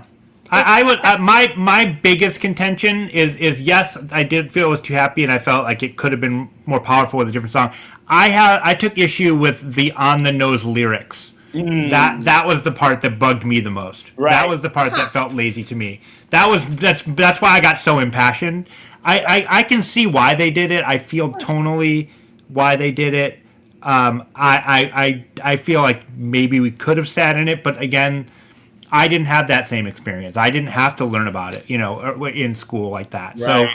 So I will concede that point. Yeah, 100%. I mean, like, and again, like, it's just, I think that, like, it's the cool thing. I mean, the coolest thing about it is the fact that, like, Misha Green and the team has made such, like, a rich and interest and, like, a texturally rich world for people to experience this whole piece within, lends itself to stuff like that, and lends itself to those discussions. So, I don't know. Thanks a lot for humoring me, y'all. Absolutely. And thank you so much for the comments and for the dialogue, because, like I said, like I keep saying, class is always in session. Sure. Well, it's definitely something to like examine, and it's like Yes, this 100%. is a perfect example of like. Absolutely. So moving right along, as we usually do, we got to get to favorite minor detail or favorite Easter egg. Meeks, what did you have for this week? I actually didn't really think about it too much because I was trying to save my footage. So I had no time to think of that. It's like Fair enough. I think we need to really put like a historical thing, like the great footage loss of 2020. Oh, it was so horrible. But I was at work editing, and I was like, okay, trying to put this in here. I heard all this noise, and I said, oh, what the hell is that noise? So I stopped everything that was running in the background. The noise is still happening, and then I muted the recording of the show, and then the noise is still happening, and I was just like, Right. I know the fuck not. I was in my office. I know the fuck not. And people were confused because they thought it was work related, and I was like, no, it's not work related.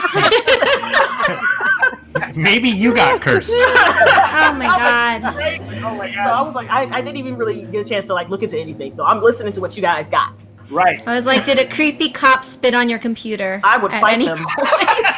Because I work with the patrol, so technically it could happen. Yeah. Oh, there you go. What about you, Maria? What are you thinking over there as far as your favorite? Do you have a favorite detail Easter egg? I do. I actually have two. But the first one is the three girls playing jump rope in an ode to Nightmare on Elm Street. Oh, Yeah. And there's a song that goes, Topsy with her yellow eyes tries to claw the one she spies, follows them from tree to brook, over under every nook. Topsy has the wildest dew, she just wants to dance with you. Ooh, I love that. I mean, and you can tell that they took that imagery and the lyricism from that song, and that like informed everything that they decided to do with those characters, with the two. Mm-hmm. Is it frame it? Flopsy and Bopsy? Is that what it is? Topsy and Bopsy. Bopsy and Bopsy. Yeah. And the other is Montrose and his dyslexia. Oh yeah. Yeah. Because in the first episode, Tick thinks Ardham is Arkham. Oh, yeah. Oh, and then his brother could read it because his brother's been reading his writing forever. And he knows. Oh my god! And he was like, "Yeah, you can't read his writing. Look at that. You don't. This is what he's trying to tell you." I was like, "Oh, okay." Oh my gosh, that's such a great detail. Aw, makes me miss George. Uncle George. I was like, I miss George. No wonder Montrose is lost. Oh my god! Right? I mean, like, yeah, that is the thing. And again, like that whole scene was wild because we get this whole like just kind of told like told from Tick's point of view, like all the shit that he saw. Because I remember that was one thing when he came out of the portal. Like, where did you go? Like, what the fuck did you have? And then we get like we're talking about robotic arms, and we're talking about like white people are rioting and stuff like that. And I think a big thing that Morgan pointed this out, and a bunch of people in our comments. Who is the woman with the robotic arm? D. Well, now it's D. Her After arm seeing is her. messed up. Yep. After seeing it, Hippolyta has to come swoop her up, give her a robot arm. Is that what she's gonna come? She's gonna ride in on like on Space Woody. Oh my god! Please let Hippolyta come back. Like, girl, get your baby. No shit. He does. That was what she literally kind of like where she said like it's like I gotta go back for D.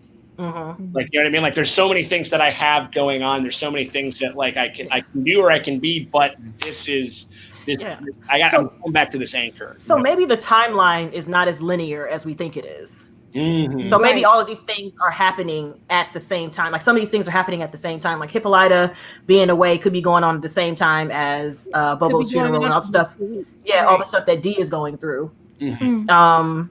And where she is in the universe. And I'm just like, wait, like so I'm like, so Tick got back and didn't say nothing to nobody again.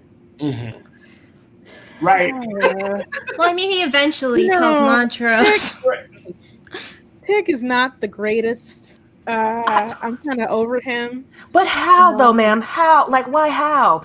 You were just pissed off that you found out your father was gay, and you were upset about the lack of information and the reasoning behind what was being done to you. But yet you sit there and you hold all the cards. You try to have people play poker with you, but you got all the deck to yourself. How are you gonna play games, dog? Routinely making the same mistake of I was trying to protect you by not telling you anything. Again and again and again. In the chat, Naomi B. Great brings up something kind of cool when Tick says to Montrose, "Anything else you want to tell me?" And like, that's good. I knew that there was like I thought he was just kind of like nodding to the him being gay, but I didn't think about like the subtext of like maybe Tick knows. I don't think that Tick knows, but Montrose knows, and Montrose definitely looked guilty. Mm-hmm. I remember there was a bit more, and I didn't notice it until I kind of went back and edited it. But that it was like it was what some people call like a pregnant pause, and where just like there's something there. It was so loaded. There's something exactly like or like an iceberg moment where it's like it's this little thing, but it's got a whole lot of other shit underneath. And Tick doesn't know because he's not facing him. Only we can see Monroe's face. Mm-hmm. Only the audience. That's right.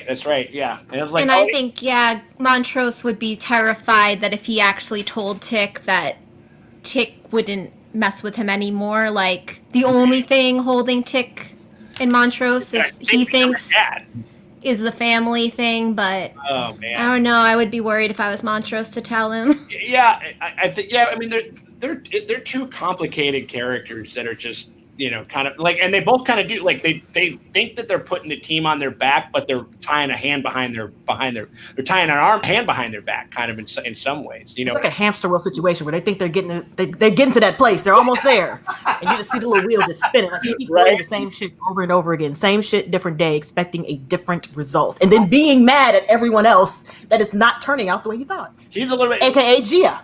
Right. Like they didn't appreciate your protection or whatever. Like the way he was talking to her, that was messed up. I was like, listen, have the tails come out. Fuck them up with the tails. Right now. Like, listen, don't make me do this in front of her. Yeah, it was definitely like one of those things where it's like, it definitely like, I understand like he's under a lot of pressure and shit, but he's like, but you got to be like, okay, so first off, here's a glass of water. Thanks for traveling all this way to let me know. Like some pretty, maybe like it, but she's like, dude, I've been calling you, but you haven't been listening. I still can't He's get over been how calling expensive her. those phone calls were. He has been calling her, and now Who's he's mad that and she Tick showed ain't got up. no job. Tick ain't got no money. Who's paying for these How is phone he calls? telling her to Yeah, get out of right? the house he doesn't pay rent in? He just running up Letty's phone, Well, he's like it's like his aunt's phone or whoever he was at. Like, It yeah, was I bet he's got some Hippolyta's phone, right? Yeah, it was Hippolyta's phone. It was his dad's phone. Oh, yeah. It was everybody's phone but his own phone. I mean, I think if any, I think the kind of like maybe, and again, I don't quote me because but maybe like it's like kind of like an Army GI Bill type of thing. It's like he's kind of going off of that. I know that was a little more robust than I think it is for most of the armed services, certainly in the post World War II era. But then again, he's a black soldiers didn't really get the GI. soldier. So. Oh yeah, we didn't. Yeah. Yeah, You're no. So Oh, dang. Yeah, my great uncle. It's so weird. I think they should be called grand because it's my grandmother's brother, so I call him grand uncle. But the term is great uncle. My great uncle. He went a long time without any type of financial situations but he got hit with like Agent Orange, so he fucked up. Oh my gosh. Oh my He gosh. speaks in a perpetual yell. He speaks like, hold on, back of her mic. He's like, what y'all doing? Ha! And he sounds like angry and loud all the time, and that's from that. So he was telling us how he didn't have any like health care or anything like that until about the beginning of the 90s. Oh, when wow. he actually was able to get it. right, But yeah, so we didn't get any of that. So I'm just like, right. But I do have so- a question with the timeline. Where the phone bill money is coming from? Because the timeline when he met her and they had that grand relationship was in 1950s. It's 1955 right now. Yeah. So what happened in the 5-year period? Like, was Gia just sitting there waiting for him to call? Because I understand why Tick does not feel anything for her anymore. I get that, but he didn't have to be an asshole about it. Right, could've talking just about been what like- they had wasn't real. Like, sir, Yeah, you, like, no, you it was real at had the Your time. uncle send you a movie. What are you talking about? That was 5 years ago, though. Yeah, it was right. real at the time. And then her tails came out, scared the shit out of you, literally scared the shit out of you, pulled it right out, and you went back to the States. And there was a period of time before you even got back in 1955 to even reconnect with Letty. So what happened in that period of time? You could have just been nice about it. You didn't have to be an asshat.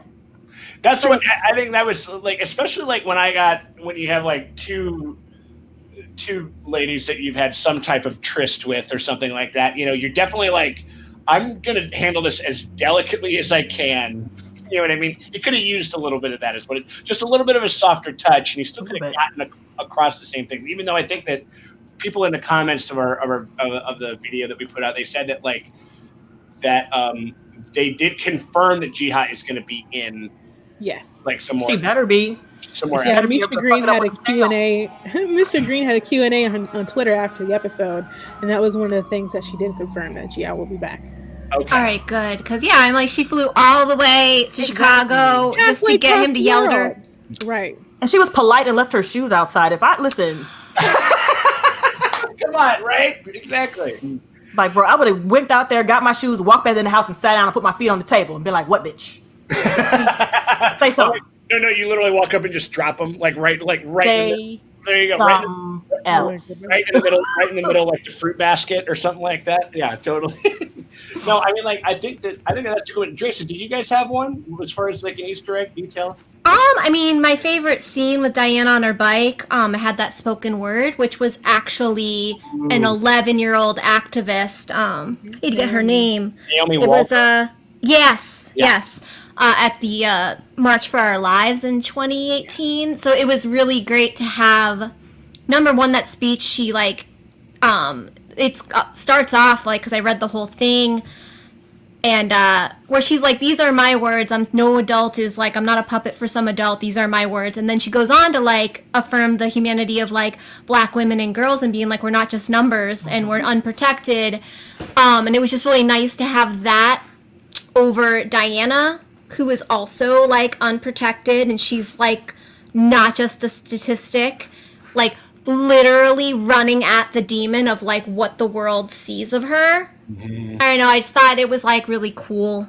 I like that little moment. Oh yeah. I mean, and it was just it was just it was the character kind of defining, kind of moment, at least for like everything that we've kind of known. Like this was all kind of like leading up, like when she's like, "Hey, everybody, my mama named that star." Like she's always kind of been very defiant about like what like the norms of like a society, a community, like everything like that, like expects of her, and like and it obviously she was like afraid, but then kind of like got herself right and kind of became the Dee that we kind of all know and love. And I thought that was what was that, and marrying that with Naomi Walder's speech. But also, she shouldn't, like, Naomi herself shouldn't be there. Like, she shouldn't have to be doing a speech about gun violence, murdering. So I'm like, you're like, oh wow, that's really inspiring, and then you're like, wait, that girl is 11. Why?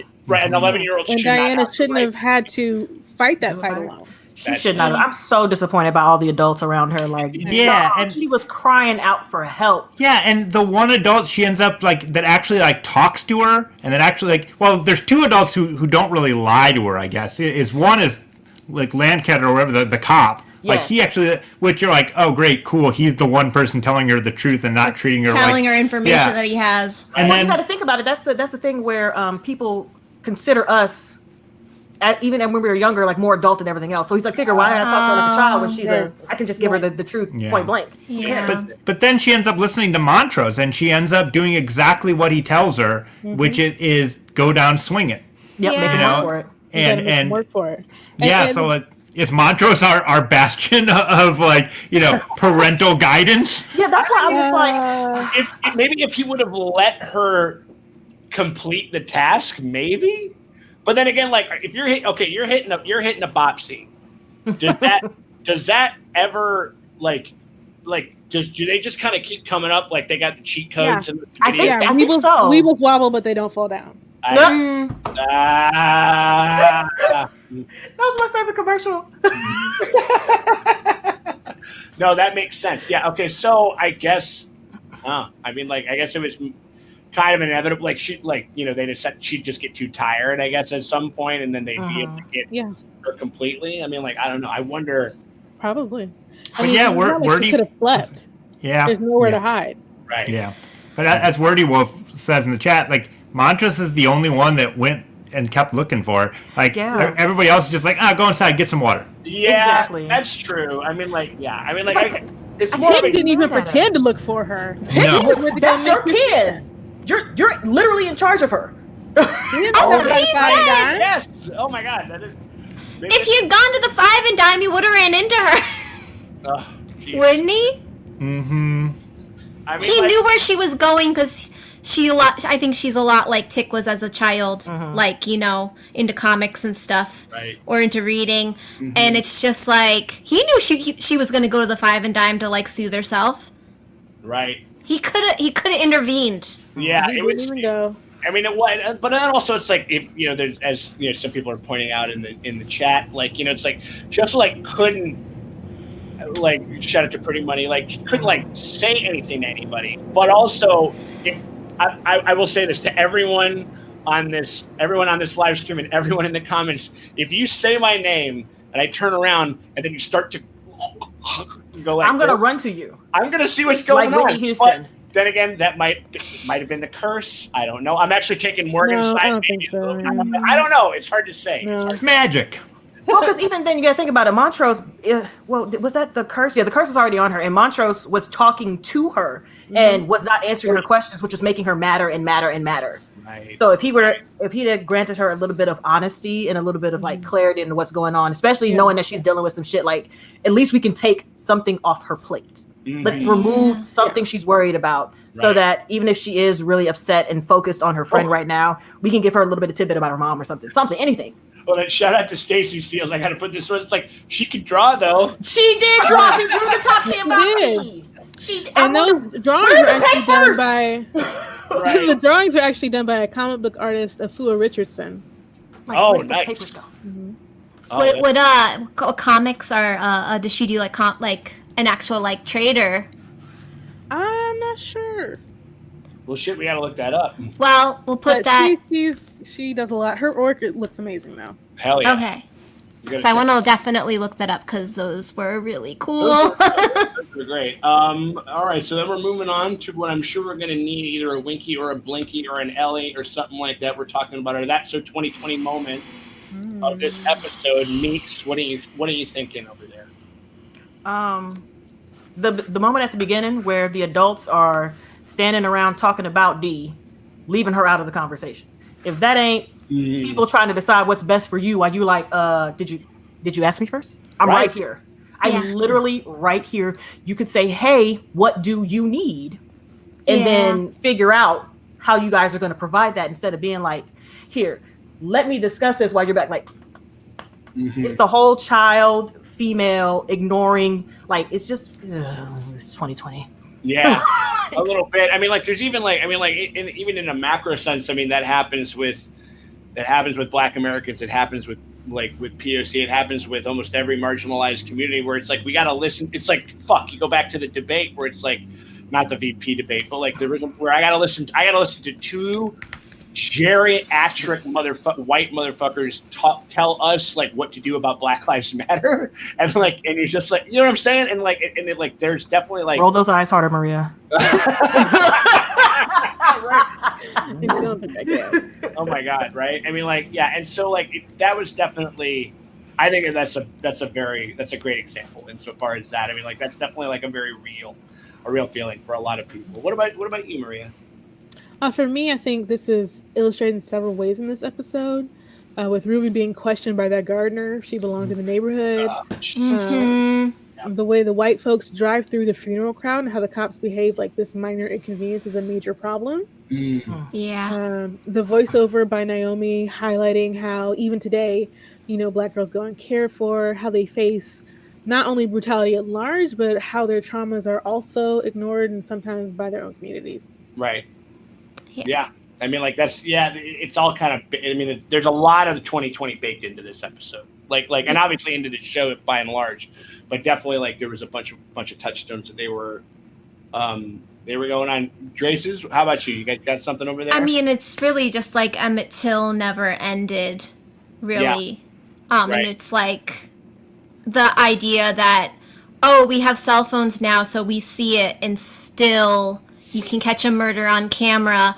Emmett Till's mom had to perform like grief in front of a national stage to get people to listen. And instead of like a story about a child being tortured and thrown in a river should be horrifying to a nation, just no pictures, no nothing. Like, just you hear a child has been tortured and thrown in a river, like that should stop the country and stuff like that. And so, the having to perform like, no, this is real because we have pictures, here's evidence, having to prove that it exists instead of just like, no, this is happening and it should stop everyone in their tracks. Yeah, I mean, like, I had a really good point in the chat. He was saying the spot where she got yoked up by that cop and she was saying, I can't breathe. Oh my God! Oh my gosh! That was gonna be mine. I mean, like, that was definitely. I mean, certainly when they, like, when they shot this, like, that had, like, that was very, very much like in the, like, happening. Like, not that it's stopped happening, but just like that that phrase, I can't breathe. Like that, like pointing that into that. That was definitely like, them just grabbing a mirror. Yeah, because I saw you in the reaction. You were instantly like, "Oh God, no!" I mean, I don't know if you realized you did that, but you did that. You slid all the way back, and you were like, "No." Like, that's what they're doing. I mean, like this is because you were preparing for it. We're living in it. You know what I mean? Like, and that was, that was definitely like, there was no mistaking the placement of that. And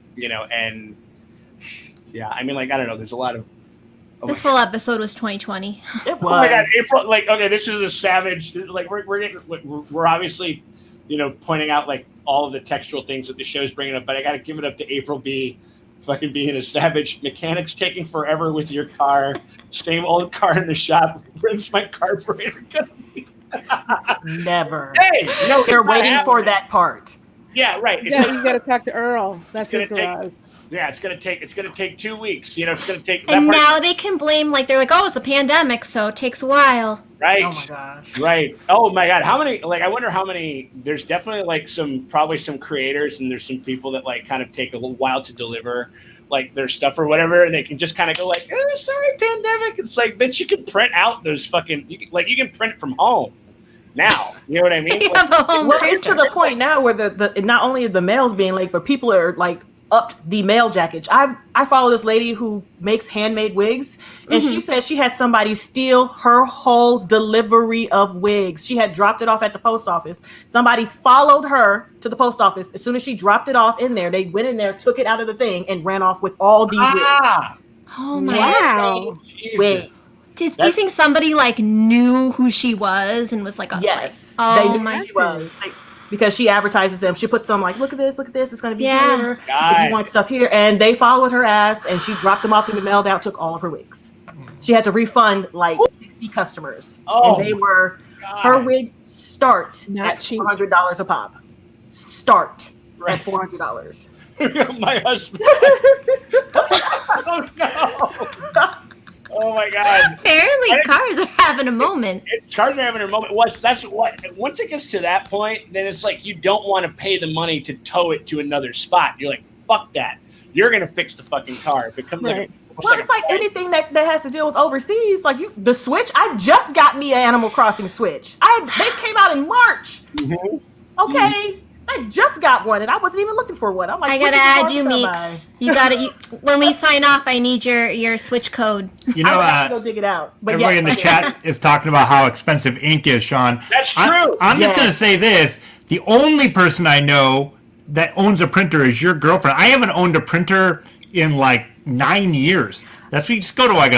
That's what you go to your job for, or you I go print to at like work. yeah, print at Job? work. Yes. Work job. Yeah, but I don't know what jobs are anymore. But you know, I used to have one. And I would just print there. I run a fucking, you know, like I got like a videography business that I've been have up for a minute. So I don't have an office. I don't have like a day 9 to 5 job. I wish I did. I mean, because obviously I'd be doing that shit all the. Yep. I once printed out a 300-page manual. I used up a whole pack of paper, and I was like, Hell yeah. Dustin once started a whole tape label. Hey, whoa. Never mind.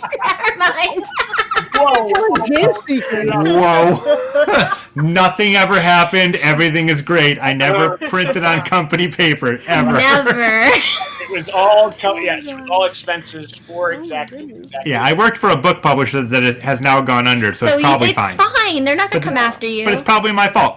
You put him out of business. Yeah. I couldn't afford to pay for the ink anymore. I mean, color copier, you give me after hours access, I'm in. Right? Oh my God, 100%. I mean, like this. Like I think we even already talked about it, but I figured we just get on with the Horror Hound shout out of the week. I think the most obvious, like the most direct one, was the 1, 2, Freddy. Yeah. Yeah. I mean, that was the one where it was just like.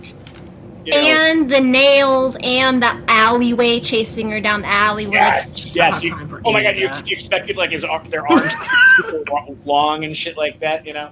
Definitely that, and then like it was because again like the Foxy and Bopsy was very very Stephen King, like this only this child can see this ghoul that is haunting them, and it kind of like, even though it definitely wasn't a Pennywise situation, as in like if you don't fear it, then it becomes less powerful because they don't give a fuck. She tried it. She tried yelling at it.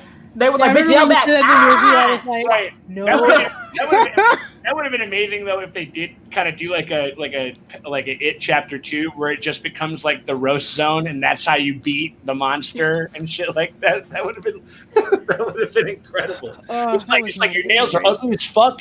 Get your teeth fixed. Yeah. I don't know. And it smells like shit in here.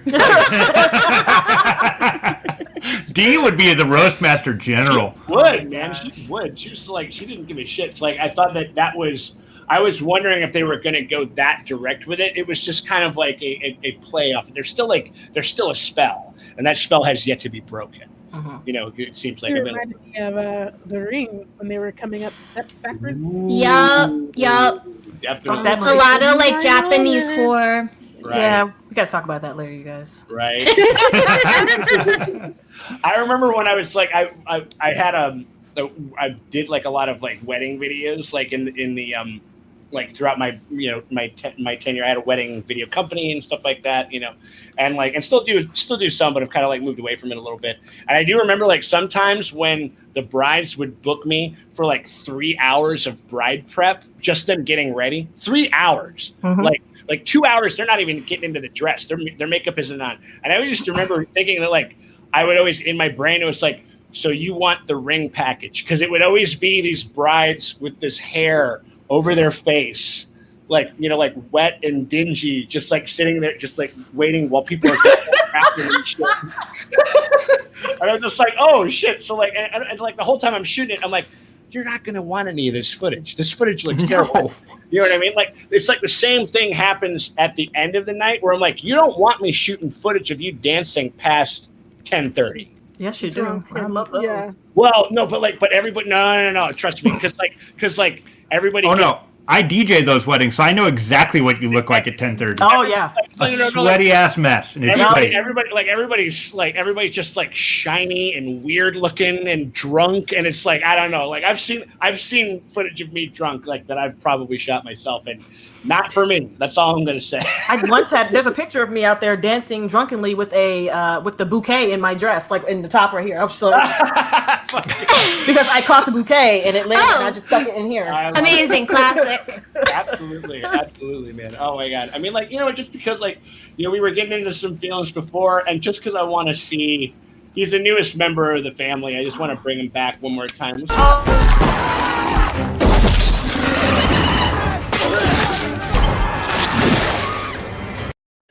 That's right, you eat. I love that you left the sound in too. That just like the. Oh yeah, no, I do love because that's what I mean. Because Winky makes like a guy kebab.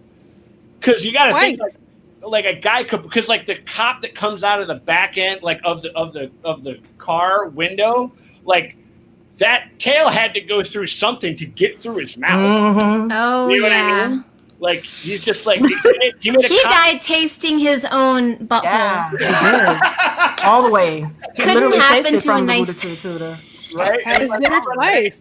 And I'm here for it just because it was like yeah. So that had to go from the rooter to the motherfucking tube. Absolutely. Oh my god. You gotta love They that really one. pulled that set piece off. That action, I mean, it was great. It was The so car good. flying, the explosion. You don't even see the monster all the time. I just thought it was funny how they were like, "Oh my god, we're gonna go to the house." Ooh, it was a car. Right, and no, and again, April Beach, like, yeah, the scorpion get over here. Yes. Get over here. Yeah. Right. Yes. Winky wins. Like that's that's what that would have been. All right, well, shit. I mean, like, we've gone through. Yeah, it was such a. I mean, because it was already like a pretty invigorating episode. A lot of things happening. A lot of fucking stuff moving really quickly. You know what I mean? Maybe even too quickly, in like to some people's minds. But it was moving, and then that literally explosive thing. This is what I wonder. Are we gonna see like the immediate aftermath, or are we just gonna cut to D on a bed? Like we might just cut to D on a bed. Be on a bed. I think that's how the show Yeah. goes. That sure does. Like the show kind of likes to. Again, they're kind of Game of Thrones season 7-8ing it, where they're just like, "That's some things happening. Now we're cool." Like you know what I mean? Like a little. They got to get into where Tick went, because we got to see where he went and what had happened. Like, dog, where did you go? You came back with the book. I don't think we're going to see that though. I really the want next to, episode like, is about Tulsa. Well, is it about Tulsa because that's where Tick went? Okay. No, it's about Tulsa because that's where they're going. Do you want? Have you seen the coming attraction stuff? I kind of did, but I don't remember because I was drinking. Okay, I mean, At like, that point. well, I think this is the one thing I say is that I do think it seems like they're gonna go back into the portal and we're gonna time travel. But he said he was in the future. But they're gonna go. I think they're gonna go to a bunch of different spots. Do we think we're gonna see Charlottesville? Whoa! I don't know. Whatever that white people rioting. White people are rioting. But they're definitely going back to Tulsa because they're trying to get the Book of Names. Yeah, and the Book of Names is destroyed in the time now, so they got to go back there. I think, I think I don't know if we're necessarily going to go back to exactly and see maybe, and who knows, maybe we will, but maybe we'll be on a flash in like a bit of a flashback type thing, but maybe not so much in this episode. I think it'll be pretty Tulsa centric, but they also could pull a hip like an I Am, and they could kind of jump around. Because obviously this motherfucker is powerful as shit, and it can take you wherever the fuck you want to go. So, like, I don't know. It'll be interesting. So all it sounds like to me theory about Tick being the person with the bat is correct. You are just waiting. If it happens, will you holler? I will. Okay. All right. Completely agree. Right. Yeah, it could be Tick. People in the comments are saying it might be Montrose. People, so they're saying, yeah. Sure. Listen, I don't want to give Montrose that because I don't like listening. They're trying to put Montrose on this redemption arc. Oh, he does not deserve it. He hasn't done the redemption. Like, bruh, can you complete follow through? Right, a little bit. I mean, like, yeah, they're definitely like he's kind of got that sort of whole thing, and then also like because Tick is very much like kind of the Jon Snow of this series, as in like he's a gorgeous, well-meaning, occasionally foolhardy guy. And in the last episode, he's going to mean nothing. Oh, he's just going to walk into the forest and like, yeah. It's just going to be him yelling at a Cthulhu monster, like trying to. Like, he's got his Winky, and he's like, Winky, what is we going to do now? Meanwhile, D does everything, solves all the problems. Yeah, right? Yeah, for sure. Holy shit. Okay, all right. Well, I mean, like, I think that kind of wraps it up as far as like our by the bullet thing. We got a bunch of super chats tonight. Thank you so much to everybody. We're going to start going through those again. These are going to 6 different contentious Senate races that could use the money that we can, basically give have a shot at retaking the Senate, which would be quite nice going into 2021. Just a little bit, and so that is what those funds are going to. This one, just so you guys know, we put $315 into the pockets of Black Girls Dive Foundation last week, and we put $400 to Black Lives Matter and Black Lives Matter adjacent Louisville foundations last week before that. So in total, I think right around there, we've had right around, I think we're going to crack $1,000 possibly tonight. If not tonight, then by next week, we'll have raised over $1,000 for charities for people that need it and people that could use it. And that's kind of been one of the great things about, about y'all and about like, everybody that's in the super chats. We're going to get into the super chats right now. This one doesn't have, but the first one is from Louise Brooke, who was the first to kind of shout out, first to get on there. Love the discussion. Thank you so much, Louise. We appreciate that. Randy Reeves gave us $9.99. Remember when everything was like $9? I remember when I was a kid, I was just confused by like everything being $99. Yeah. Okay, I got you. Go. We're good. So I just always remember being really perplexed by. I was like, why is it 99 cents? And then I had to learn about taxes and everything like that, which that was really fun. But thank you to Randy Reeves so much. Luminara 843, one of my favorites and one that keeps coming back every week. This is an interesting, and I think we kind of touched on this a little bit. Is Dee the robot arm woman from the future? And do we think that we'll find out next episode? I think they might wait on that. You know what I mean? I think that, I don't know if we'll confirm it exactly next episode. I do feel like we're going to find out that it is. Sure. You know what I mean? Like it's just, she's got a bad arm. That needs her mom. Her mom is literally like a space traveler. You know what I mean? Like, I think that I could see us like she disappears this next episode or something, and then we get confirmation maybe this finale. But I never know where anything's going. We see her in the bed like she's turning into Topsy, basically. Yeah. And Tick is going to Christina asking for help, and she wants the trade of some sorts. Yes. So. Yeah, I think. But I do think she's already gotten all the things. Right. Everybody's just giving stuff to Christina, man. Ruby thing. She right? wants it all. What I want. Here's what I want. Or here's what I'm thinking is what. Wouldn't it be sick if Dee comes back, not just with a robot arm, but with like a Mega Man, like RoboCop fucking like arm? Not RoboCop necessarily. All RoboCops are bastards, by the way. But like comes back with like a plasma cannon or some shit like that on it. Like that would be. That's like the big like kind of sci-fi. So basically, she's like Cable.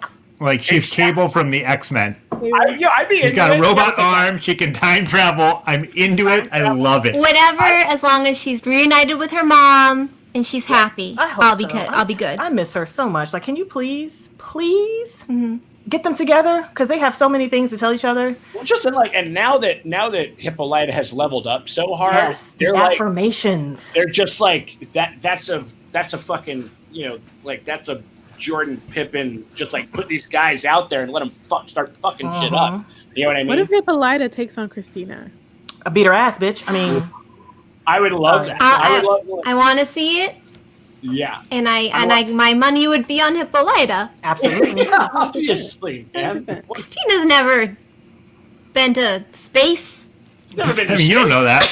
No, I think so because she's fighting for the key, so she ain't been nowhere. She's trying to figure it out how to get there. Yep. Maybe that's how Hippolyta gets out when she tries. Oh my gosh, that would be hilarious. Interesting. And we got Louise Brooks threw down. Were the girls the same as the scary Topsy girls? I wasn't sure. I tried to see that. They look. Yeah. KK is like 20 something, but she looks like she's 16 or 17. So I was looking hard. They were shot from super far away, but I think it was probably one of those ones where maybe they were just like, okay, we're gonna kind of maybe get some people that are aged down just a bit for you, but maybe kind of look similar because they were real far off. Yeah. So I think maybe that kind of might out of focus. Yeah, right. I mean, like I think that's a pretty fair. Carolyn, as we actually highlighted them before where they were talking about Ruby telling Christina the details of Emmett's death only gave her a twisted idea as how to test the spell, which I think is an interesting idea. I do think that Christina has some feelings for Ruby, or she's definitely fascinated by Ruby. She's misguided. But I think that but I don't think that we're talking about like anything that I don't know. I get like I just don't trust anything. No.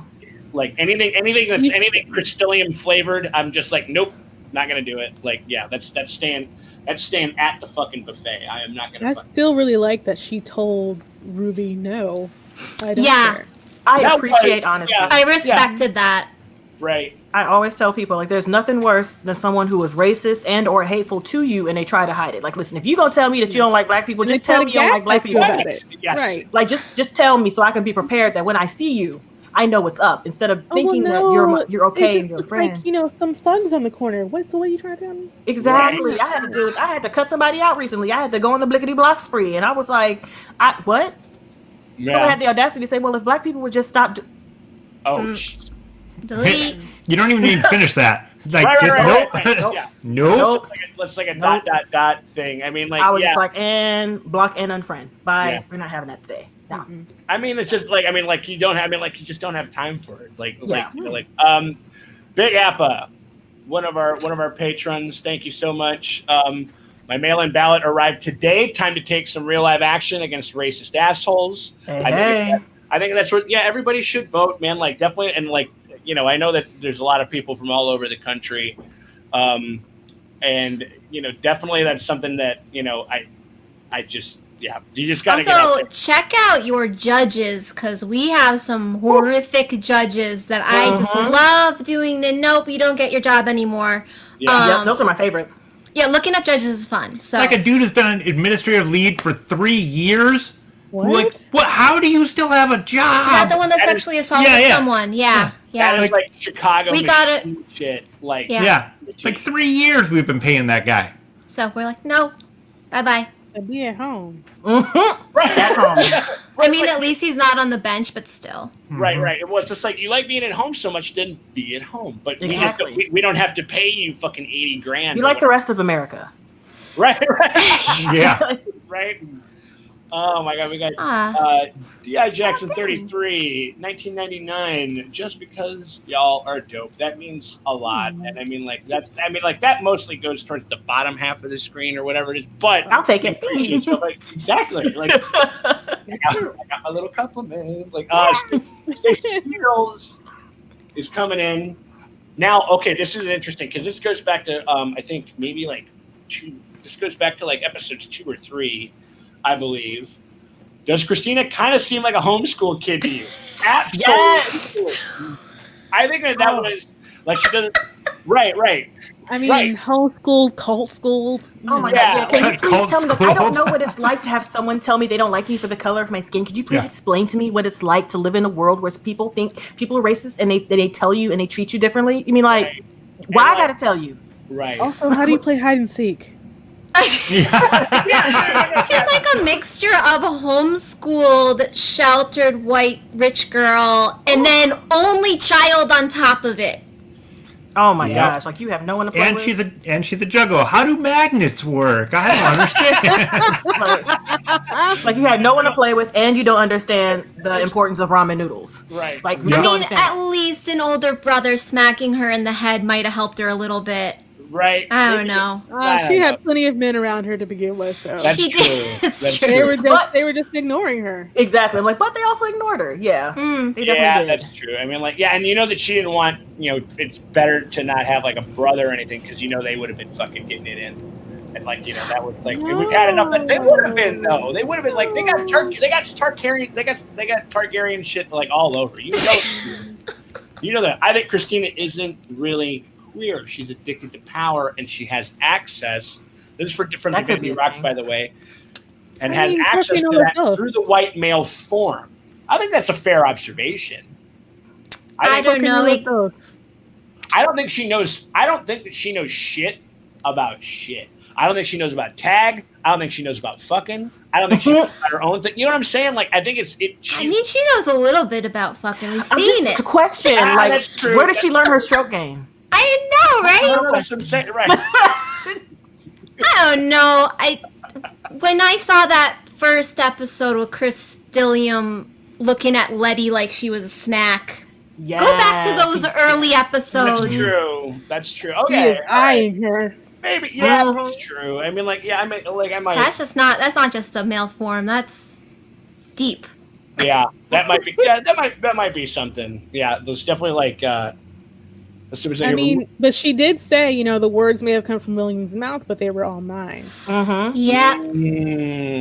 Interesting. Yeah, I mean, yeah, they do have. I will say that they have the most interesting relationship.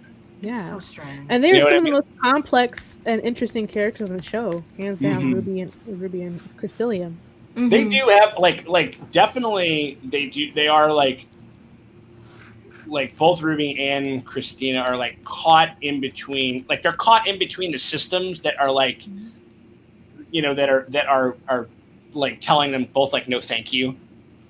You know what I mean? And like they're both kind of frustrated in that way. I think that's kind of like how they sort of. I think that's definitely how they identify a little bit. We got Mad Kidden over there, $10. It's almost like it was a cruel summer or something like that. Very true. Very true. Louise Brooks is back. One of my wishes for 2021, and I think we can all agree with this.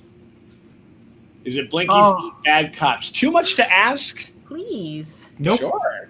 It is not too much to ask. No. Not too much to ask. I'd be down for it. I mean, like, I think that, I mean, like, at this point, like, I mean, like, I would take a patrolman of a Blinky. You know what I mean? Yeah. It'll keep people home. You know what I mean? It'll keep them from going out to the bars. Yeah, and stuff I'm like not that. going to fuck outside. That's what I'm saying. I mean, like, yeah, that's what I'm saying. I'm not going to risk it. You know what I mean? Yeah, I think that's pretty fair, and I think that we're all down for that. They seem to love pork. Okay, interesting. This is a good. I heard you, ma'am. I didn't hear. I'm sorry. What'd you say? I said they seem to love pork. Right. Oh my god. Love it. Love it. All right. Do you think the protection stone Ruby put in Lancaster's I desk? forgot all about that. Wow. Yeah. That's right, because that was like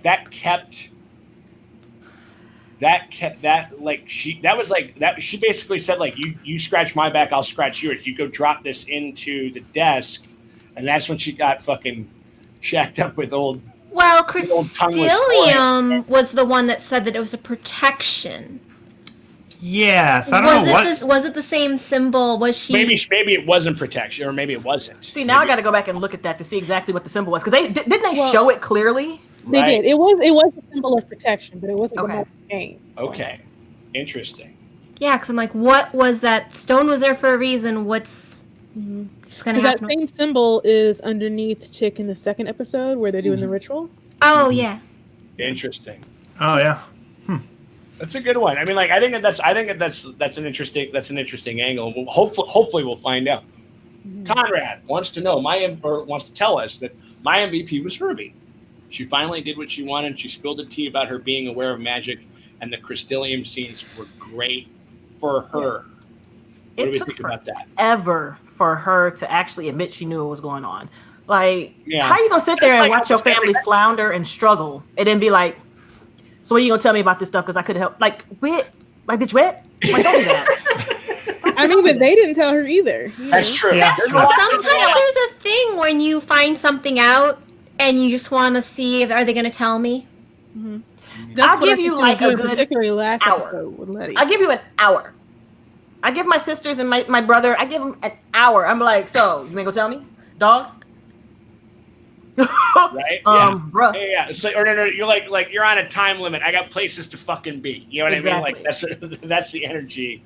That's the energy that Meeks is bringing. Like, I can't. Communication is key, and this whole family is like lax in the communication, and it's so. I mean, that definitely is something. I know that my family suffers with communication. I mean, shit. Like, my dad will fucking hit me up and be like, "Hey, we're doing a cookout like tomorrow." It's like I get a text at like 11, and I'm like, Pop, I'm an adult. I have fucking things going. I can trump that. My mom texted me while at a cousin's wedding. She'd be like, "Oh, I forgot to tell you about this wedding. Are you working today?" I was like, Oh my goodness. "What?" She's like, "Oh yeah, they sent the invitation to me," and I was like, "What?" Oh, okay. Oh wow, that's pretty. Yeah. Yeah. Good That's job, Brenda. Good job, Brenda. Q72 sent 5. Mad Kittens back with 10. Said the song was ideal, and thank you very much for those. Dominique Elise is rolling up with a fun one. Let's pop this up here. This whole show is about the juxtaposition of pain and joy. Cruel Summer, white joy versus. Oh my god, yeah. Topsy was comedic to the white audience, but D has real sorrow. Everyone got protection here. I'm gonna put up the rest of it because I think you can only put so much into a comment. And everyone got protection, but D. Yeah. Yeah. That's pretty much. very true. Yeah, I had wanted her to go into the house so badly, but yeah. Yeah, but she didn't know because nobody told I her. didn't know. Yep. that's right. Yeah, I think that's very well said, Dominique. I think that kind of nails the hit on the head, or like that hits the nail on the head for sure. April B rolls in. Update version shows the dichotomy of the white community was unaffected by the murder. That's true. That's true. Yeah. That's absolutely right. That's what I say all the time, because I understand that there are a lot of people who express sympathy and empathy, and it is appreciated, but the majority of the people don't give a shit unless it affects them personally. Yeah. So they'll see it and they'll be like, "Oh, well, that sucks," and then just keep it moving. That's Or like, sometimes they're not even that sucks, and so I'm like, Right. "Oh, or that's like kind of like the Dick Cheney move. Like I'm rolling with the Republican Party, but I have a daughter who's gay, so I think that gay marriage should be a thing. And I'm like, really? You penguin ass looking piece of shit. Really? Just now? Well, yeah, right. Yeah, exactly. Exactly. I just like the way you said that it was such force behind that penguin ass piece of shit." Piece of shit, penguin ass piece of shit. That P's going, you know. Conrad, my thing in this episode is about Dee and the others, not about Emmett Till. So it's about her perception not the event itself. Yeah, it is that whole thing, and you can tell just by how the camera kind of moves within that scene and how everything is that it is up. This is about, and like we talked about before. That's the 2020 moment where people are talking about Dee's well-being and not talking with her about those things. You know what I mean? Like, it's about how it's definitely like within Dee's sphere of I think just, you know, like it's from her perspective, like almost entirely. Definitely from that first scene for sure. We got Tia Maria Smith coming in. I think Bobo was Winky. Ooh. He was a body needed for the spell. Ruby says he looked like a... No, I don't like that. What do you guys think? I hate it. Sorry, Tia Maria. I mean, I don't like it, but it could potentially make sense, but I don't think they would do that. No, I don't think they would do that either. It's a yeah. I mean, that would seems like just a teensy bit of, I mean, like just a little bit of a, maybe a bridge too far. Maybe, I mean, I'm not sure, but I think it's an interesting thought. I mean, if they came out and straight said that, people would be livid. Yeah. I think they would have some real angry folks. I think it's it feels that way. I don't know. I feel like the Ruby comment was more like that wasn't the boy. Like what they did to him. Like it wasn't. It didn't look anything like him. It didn't look like Emmett. Right.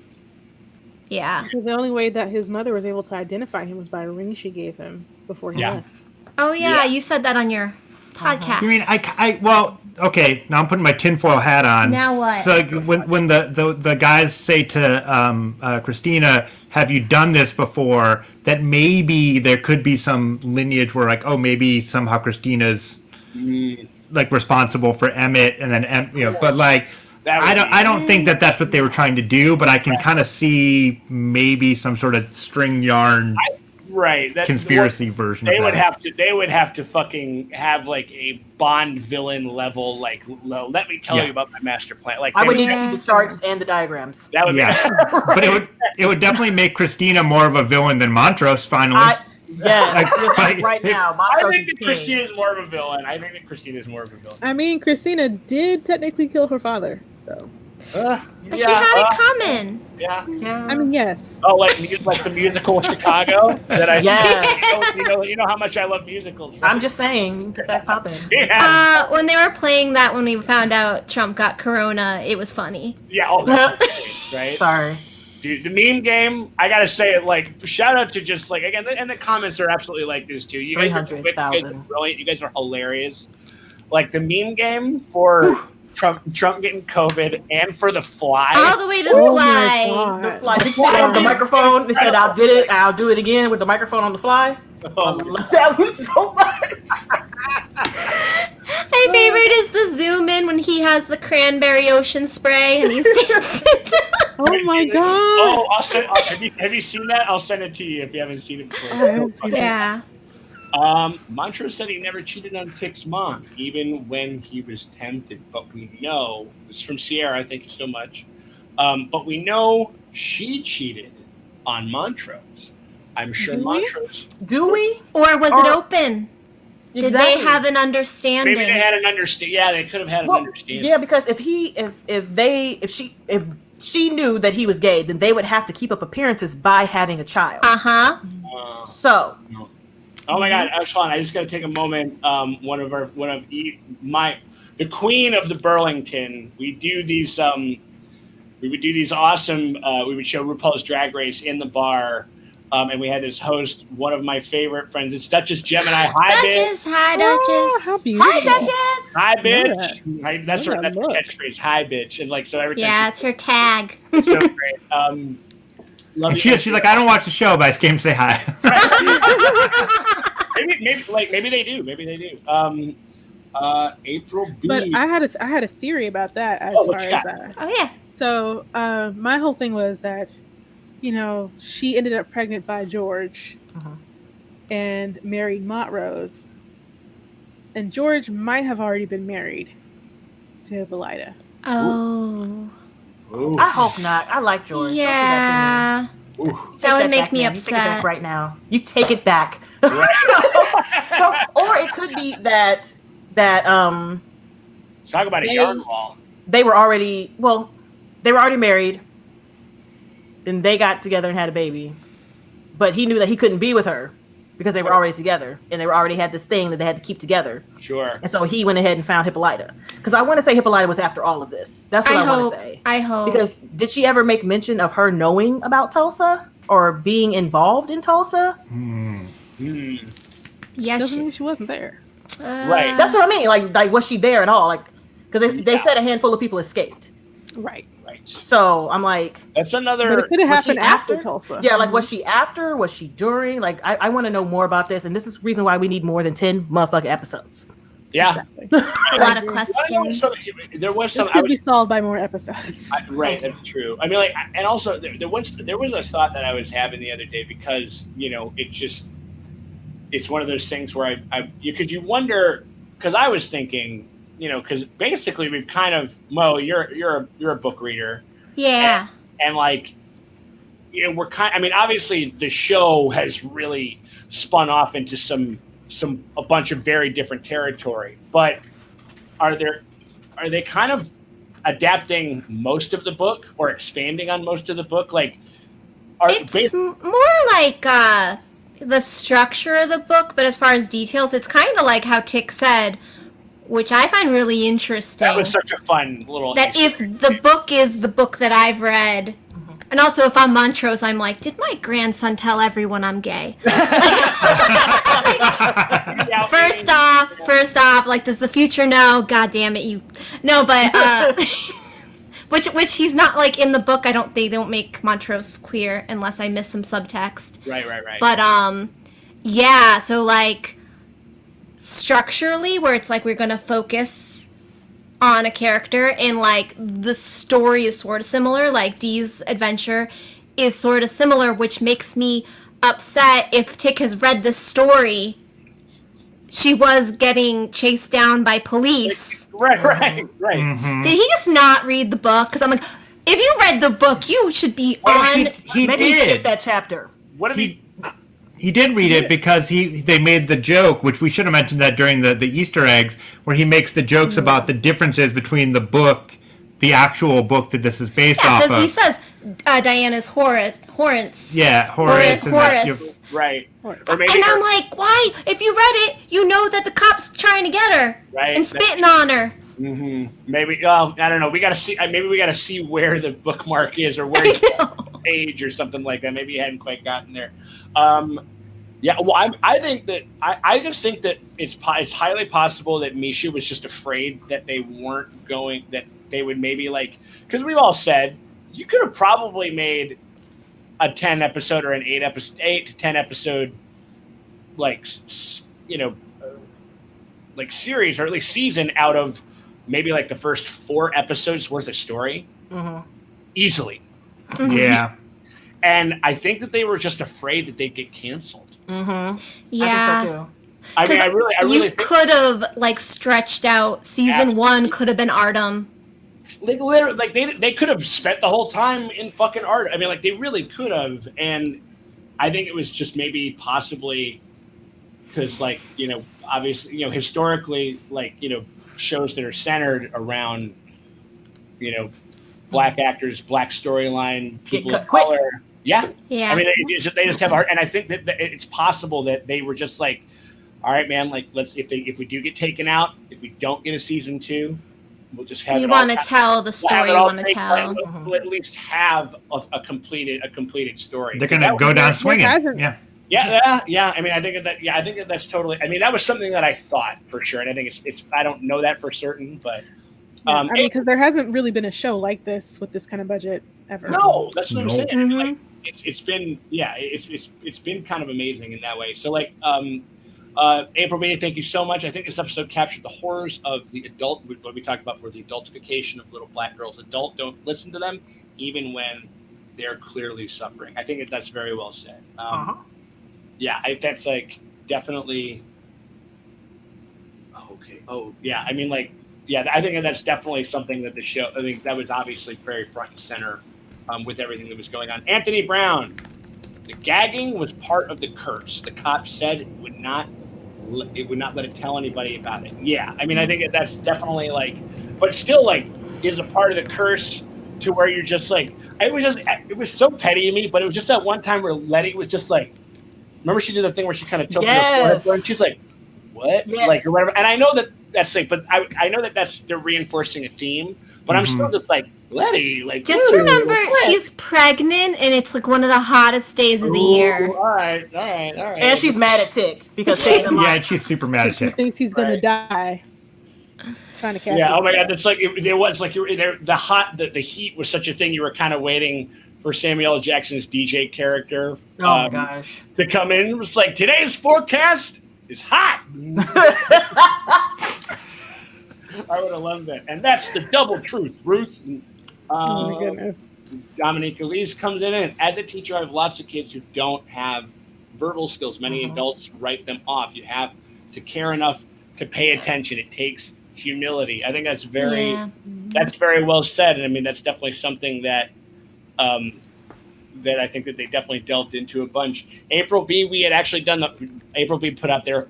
I put this up before. April B had talked about the horror shout out being the Scorpion get over here moment. Yeah. Which is fucking awesome. And here I'm going to highlight a couple of these just so we can get through them. A lot of small contributions, which I'm into, which means that everybody's like kind of engaged. You know what I mean? Which I love.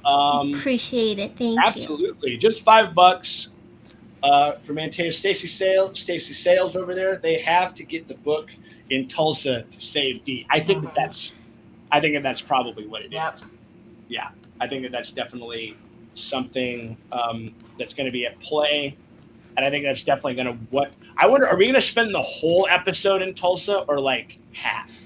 And then I hope most of it, because I just want to know more story. Like there's so much information that I just want that they could give me, but they'd have to go to the past to give it to me. Yep. Yeah. That's the only place where they're going to be able to get it. Yep. Yeah. I mean, we got to show. I mean, just because I'm just saying I had to use the restroom, so I missed stuff. Thank you so much, Meeks. Appreciate it. Thank you so much, Megan. Both of them, also, just everybody, just shout it, just like throw a little bit of love to both of these two queens. They both threw down money on the super chats. They didn't have to do that. They're out here helping us get to these plateaus and make these things happen. And that just speaks to, I don't know, both of your guys' how. We're gonna back up a little bit. What up, nerd guy? He has a YouTube channel, so he's also covering this. Right. Yeah, oh, nice. Hell yeah, right on. What's up, Nerd Guy Productions? Thanks for directing me the podcast, Maria. Loving it. Thank you, Nerd Guy. Absolutely. Thank you. I'm glad to hear that. Yeah, actually, Lovecraft Country Crossing. If you want, I think we got a really lovely full course, like a Lovecraft Country diet on this fucking thing right here. You know what I mean? Like just like your part, because that is the one cool thing about doing recaps and reaction stuff and is that you kind of become part of people's the way that they experience the show. Did you guys hear that that there is somebody prepping an actual syllabus based on the show? Oh, they should. So I'm hoping if you're watching us while taking that class, thank you. Right. Dominic Elise, one more super chat, just because many non-black reactors to the show are ignorant and pretentious. Thank you. I mean, yeah, we appreciate that very much. Try. Like I said, it's like I'm always, I don't know, class is always in session. Don't congratulate us too much. We wanted that Emmett Till thing sadder. Yeah. Right. But that's important. Like it's important. That's why you got to engage with black creatives when you're watching a show like this, because you have blind spots. Yeah. In your own little bubbles. Literally how I found you guys, how I found Nerd Guy, how I found Manic Meeks, was that I was looking through some of my typical review channels for the first episode, and they messed up so bad.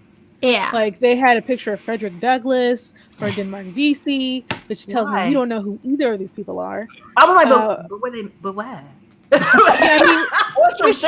His picture does come up when you Google Denmark VC, but Denmark VC also has a Wikipedia page. Like, right, but also like I mean, like I don't know, like you can't miss Frederick Douglass. Like he's got one of the most iconic historical. Yes. Well, that just means they didn't know who Frederick Douglass is either. Yeah, when my hair is picked out and I part it, and it's like real fast, it turns into the Frederick Douglass. So I call it the Frederick Douglass when it happens. Right. I mean, stuff like they said, Tick decided to walk and not get on. Oh, he did. Oh, that's nice. Exercise, right? Yeah. It was so nice that he had that option. Yeah. All right. No. And that 60-year-old woman decided to walk too. Get the fucking fuck out of here, dude. I mean, I don't know. That's pretty crazy. I mean, like, hey, I mean, like, you know, we do what we can, but we're made better by y'all in the comments and the two of you. And just conversation. It's nice. I mean, like, it's and the part of it is that. I don't know. I think that's like, I mean, like that's the other thing that I've heard about, like kind of like that, like certain, like definitely it comes up a little bit on the Lovecraft Country subreddit, where like white people get really frustrated that there's no good white people or white character in this shit. And I'm just like, I'm like, it's also number one, it's like 1955, so even the most like curt and courteous like fucking person they could probably find would still be problematic and still right, exactly. I mean, like, and just know that sometimes there are stories, especially black stories, especially stories of marginalized communities within this country that never have had nor ever got a white, like any white like voice of white support.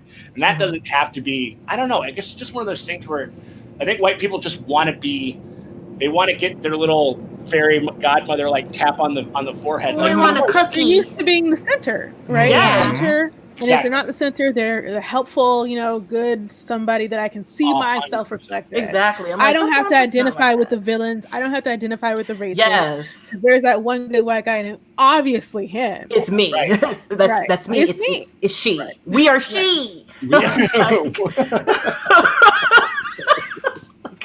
Right, absolutely. So yeah, so anyway, we appreciate that coming from y'all. It really does mean a lot. Coming from Simon Deacon, another one of our patrons. Thank you so much, Simon. Hippolytus going to save the day with warrior sword in one hand, a laser gun in the other. Killing racist comps with fancy Josephine Baker moves. Yeah. Get Misha Green on the horn. I need that. Yeah.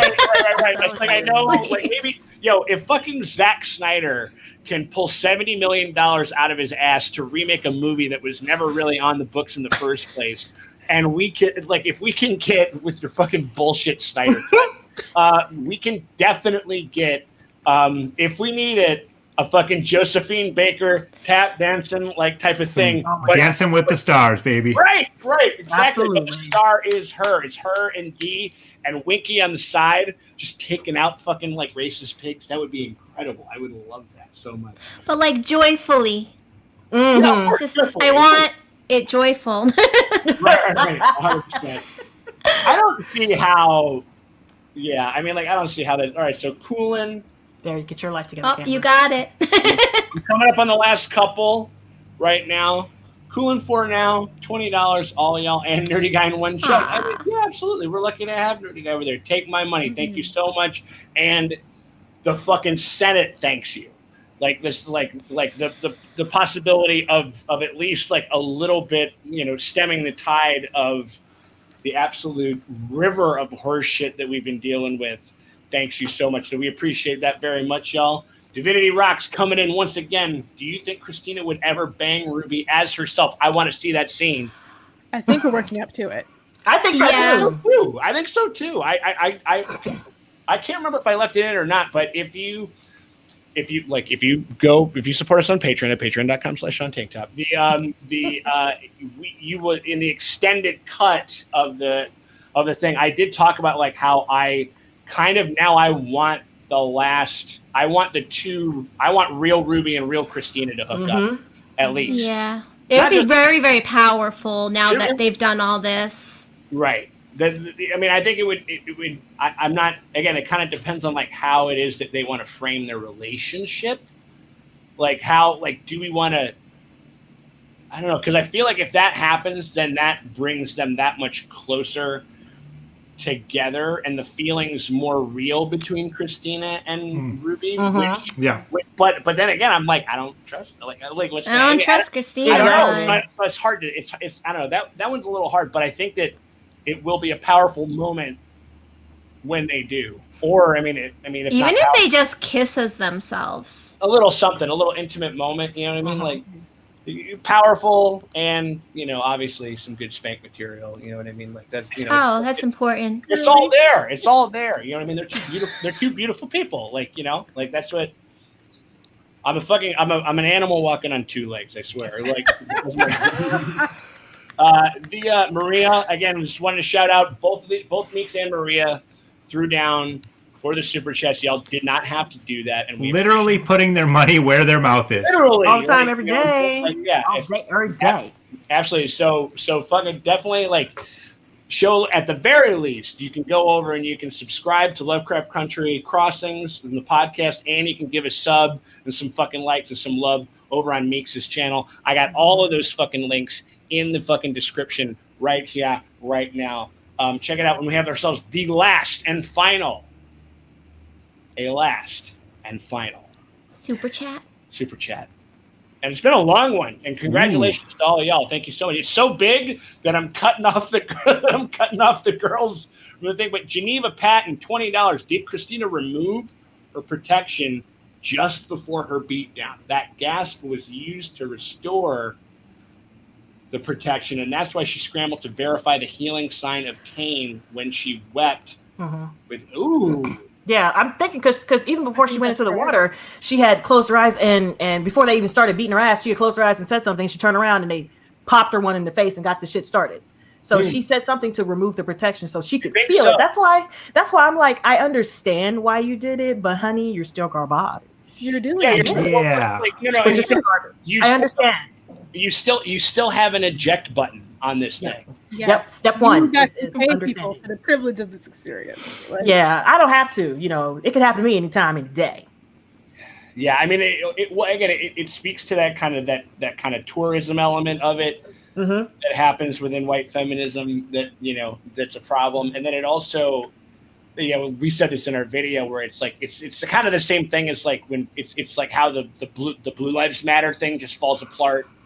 Inside of like a nanosecond, just because it's like there is no blue life.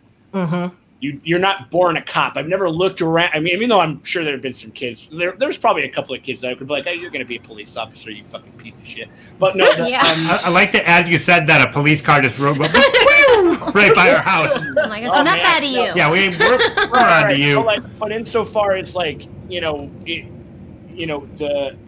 I've never looked around and saw like a white kid, a black kid, and a cop kid playing in a park. That's never happened. Like that you can relinquish that that title and that role in like after 8 hours. Like you're not, like nobody knows that you're a cop when you go into like the Speedway to buy a fucking like Live Wire Mountain Dew or whatever the fuck it is that you fucking do. Like, I don't even know why that's a knock. Maybe that's but whatever. I don't know where I came with that thing, but like, no shade on Mountain Dew. Sponsor us. We'll fucking take your money. I will drink so much Code Red. Oh my God. I love you Code Red. I really do. Yeah. I don't drink it now, but I will. No. Right. Put it in my vein. It's in the cards. We are willing to sell out in a New York minute. If we can do some of that.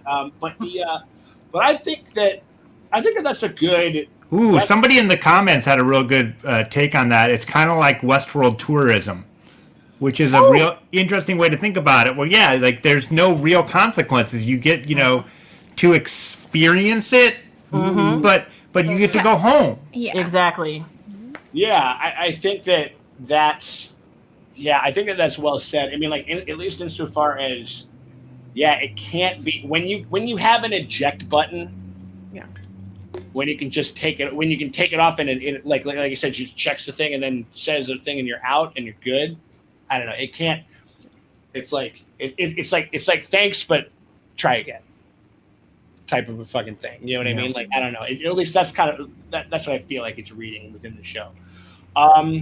I just want to say there's some folks in the comment kind of talking about how like I think next episode we're going to get really, really in deep with Tulsa, and obviously Watchmen did such a powerful job with that. Yes. And the fact that the 2 shows now in the course of a year span on the same network that are dealing with these issues. Yeah. Like kudos to HBO for having. It's sad that it takes balls to do it, but it took some guts for them to finally tell the story and see because we haven't seen these stories before. Yeah. And for some executive to be like, oh, white people don't want to see that, like that, and like we do.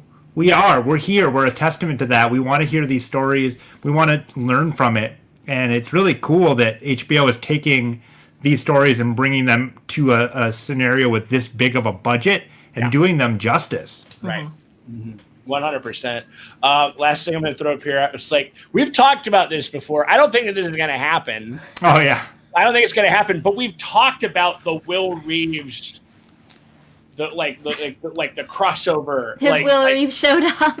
Oh my God! I mean, that would be. Well, he would just be a little boy. So. That's true. Yeah. That's true. Yeah, like watching movies and shit. I mean, like that. Yeah. I mean, like I think that it is definitely. We could get the movie theater. I feel like. Well, no, that's what I'm saying. Like, you know what? Watchmen was filmed here. And parts of Lovecraft Country were also filmed here. I bet they used that set. I bet they used that set. Well, it's not. The parts that I'm thinking about in Watchmen are when they're outside, like in that kind of courtyard. That's downtown Decatur, and the movie theater that they used is one that's also in downtown too. So those are real places.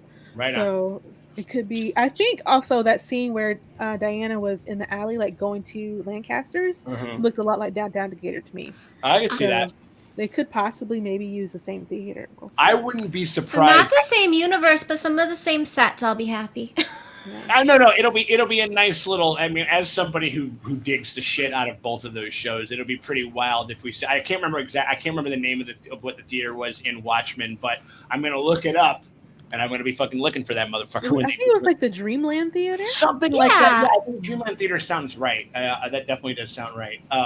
Well, I don't think that they're going to go in depth into it. They're probably going to, I feel like they're going to do what they did to Emmett Till, where they're going to discuss it, but the real story is not what happens during the Tulsa. The real story is them finding the book, and so it's going to be in the background, just like this one was. That's what I'm thinking. Interesting. It's kind of like a historical moment that is. It's historical backdrop, a backdrop and a frame. Yeah, because you know why the book was destroyed. It was destroyed in the Tulsa massacre, the riots that happened. All of that. It was destroyed there. Yeah. So they're going to go back and they're going to use that as the backdrop for them to facilitate them finding the book, because now they got to beat the clock.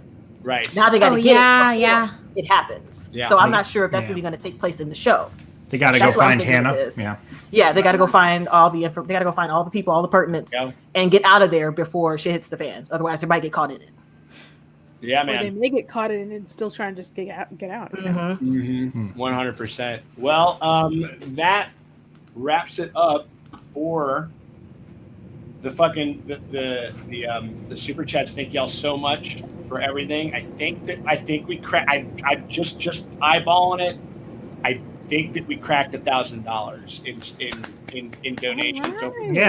Right. Which is like easily one of the coolest things that I've had the privilege to do while I've been in quarantine, while we've been kind of going through this whole thing. So I just want to say thank y'all so much for that. We appreciate y'all's and just keeping it like cracking, like in an amazing conversation down here, like in this thing. And thank you so much to Meeks. Thank you so much to Maria. Thank you guys. Yeah, seriously, it's fun. It really is. We're lucky to have you. We really are. And we're lucky to have each other. Sometimes that's all you got. And so going into this next episode, I think it's going to be interesting. I'm definitely looking forward to checking out both of your guys' coverage for that. It will be perfect. It will be without feedback. It'll be only your voice. You will not hear K-pop in the background and analyzation of K-pop. I did that whole thing. I remember I had a hell of a time last week because I remember it was like this fucking like technological Rube Goldberg like type of thing where just like there was something happening that was fucking up me being able to capture the video. You know what I mean? Like, and I just couldn't get it right. It just kind of. So and it kept popping up with subtitles. See, these are the trials and tribulations that go into being a content creator. Everybody, it's not easy. You know what? Like, I mean, our video looks fine, like right now, but it looked like garbage for the rest of it, and I'm sorry. It's like I tried to, I know. What you guys are finished. They're wrapping up. Clear it up, you guys. Clear it up.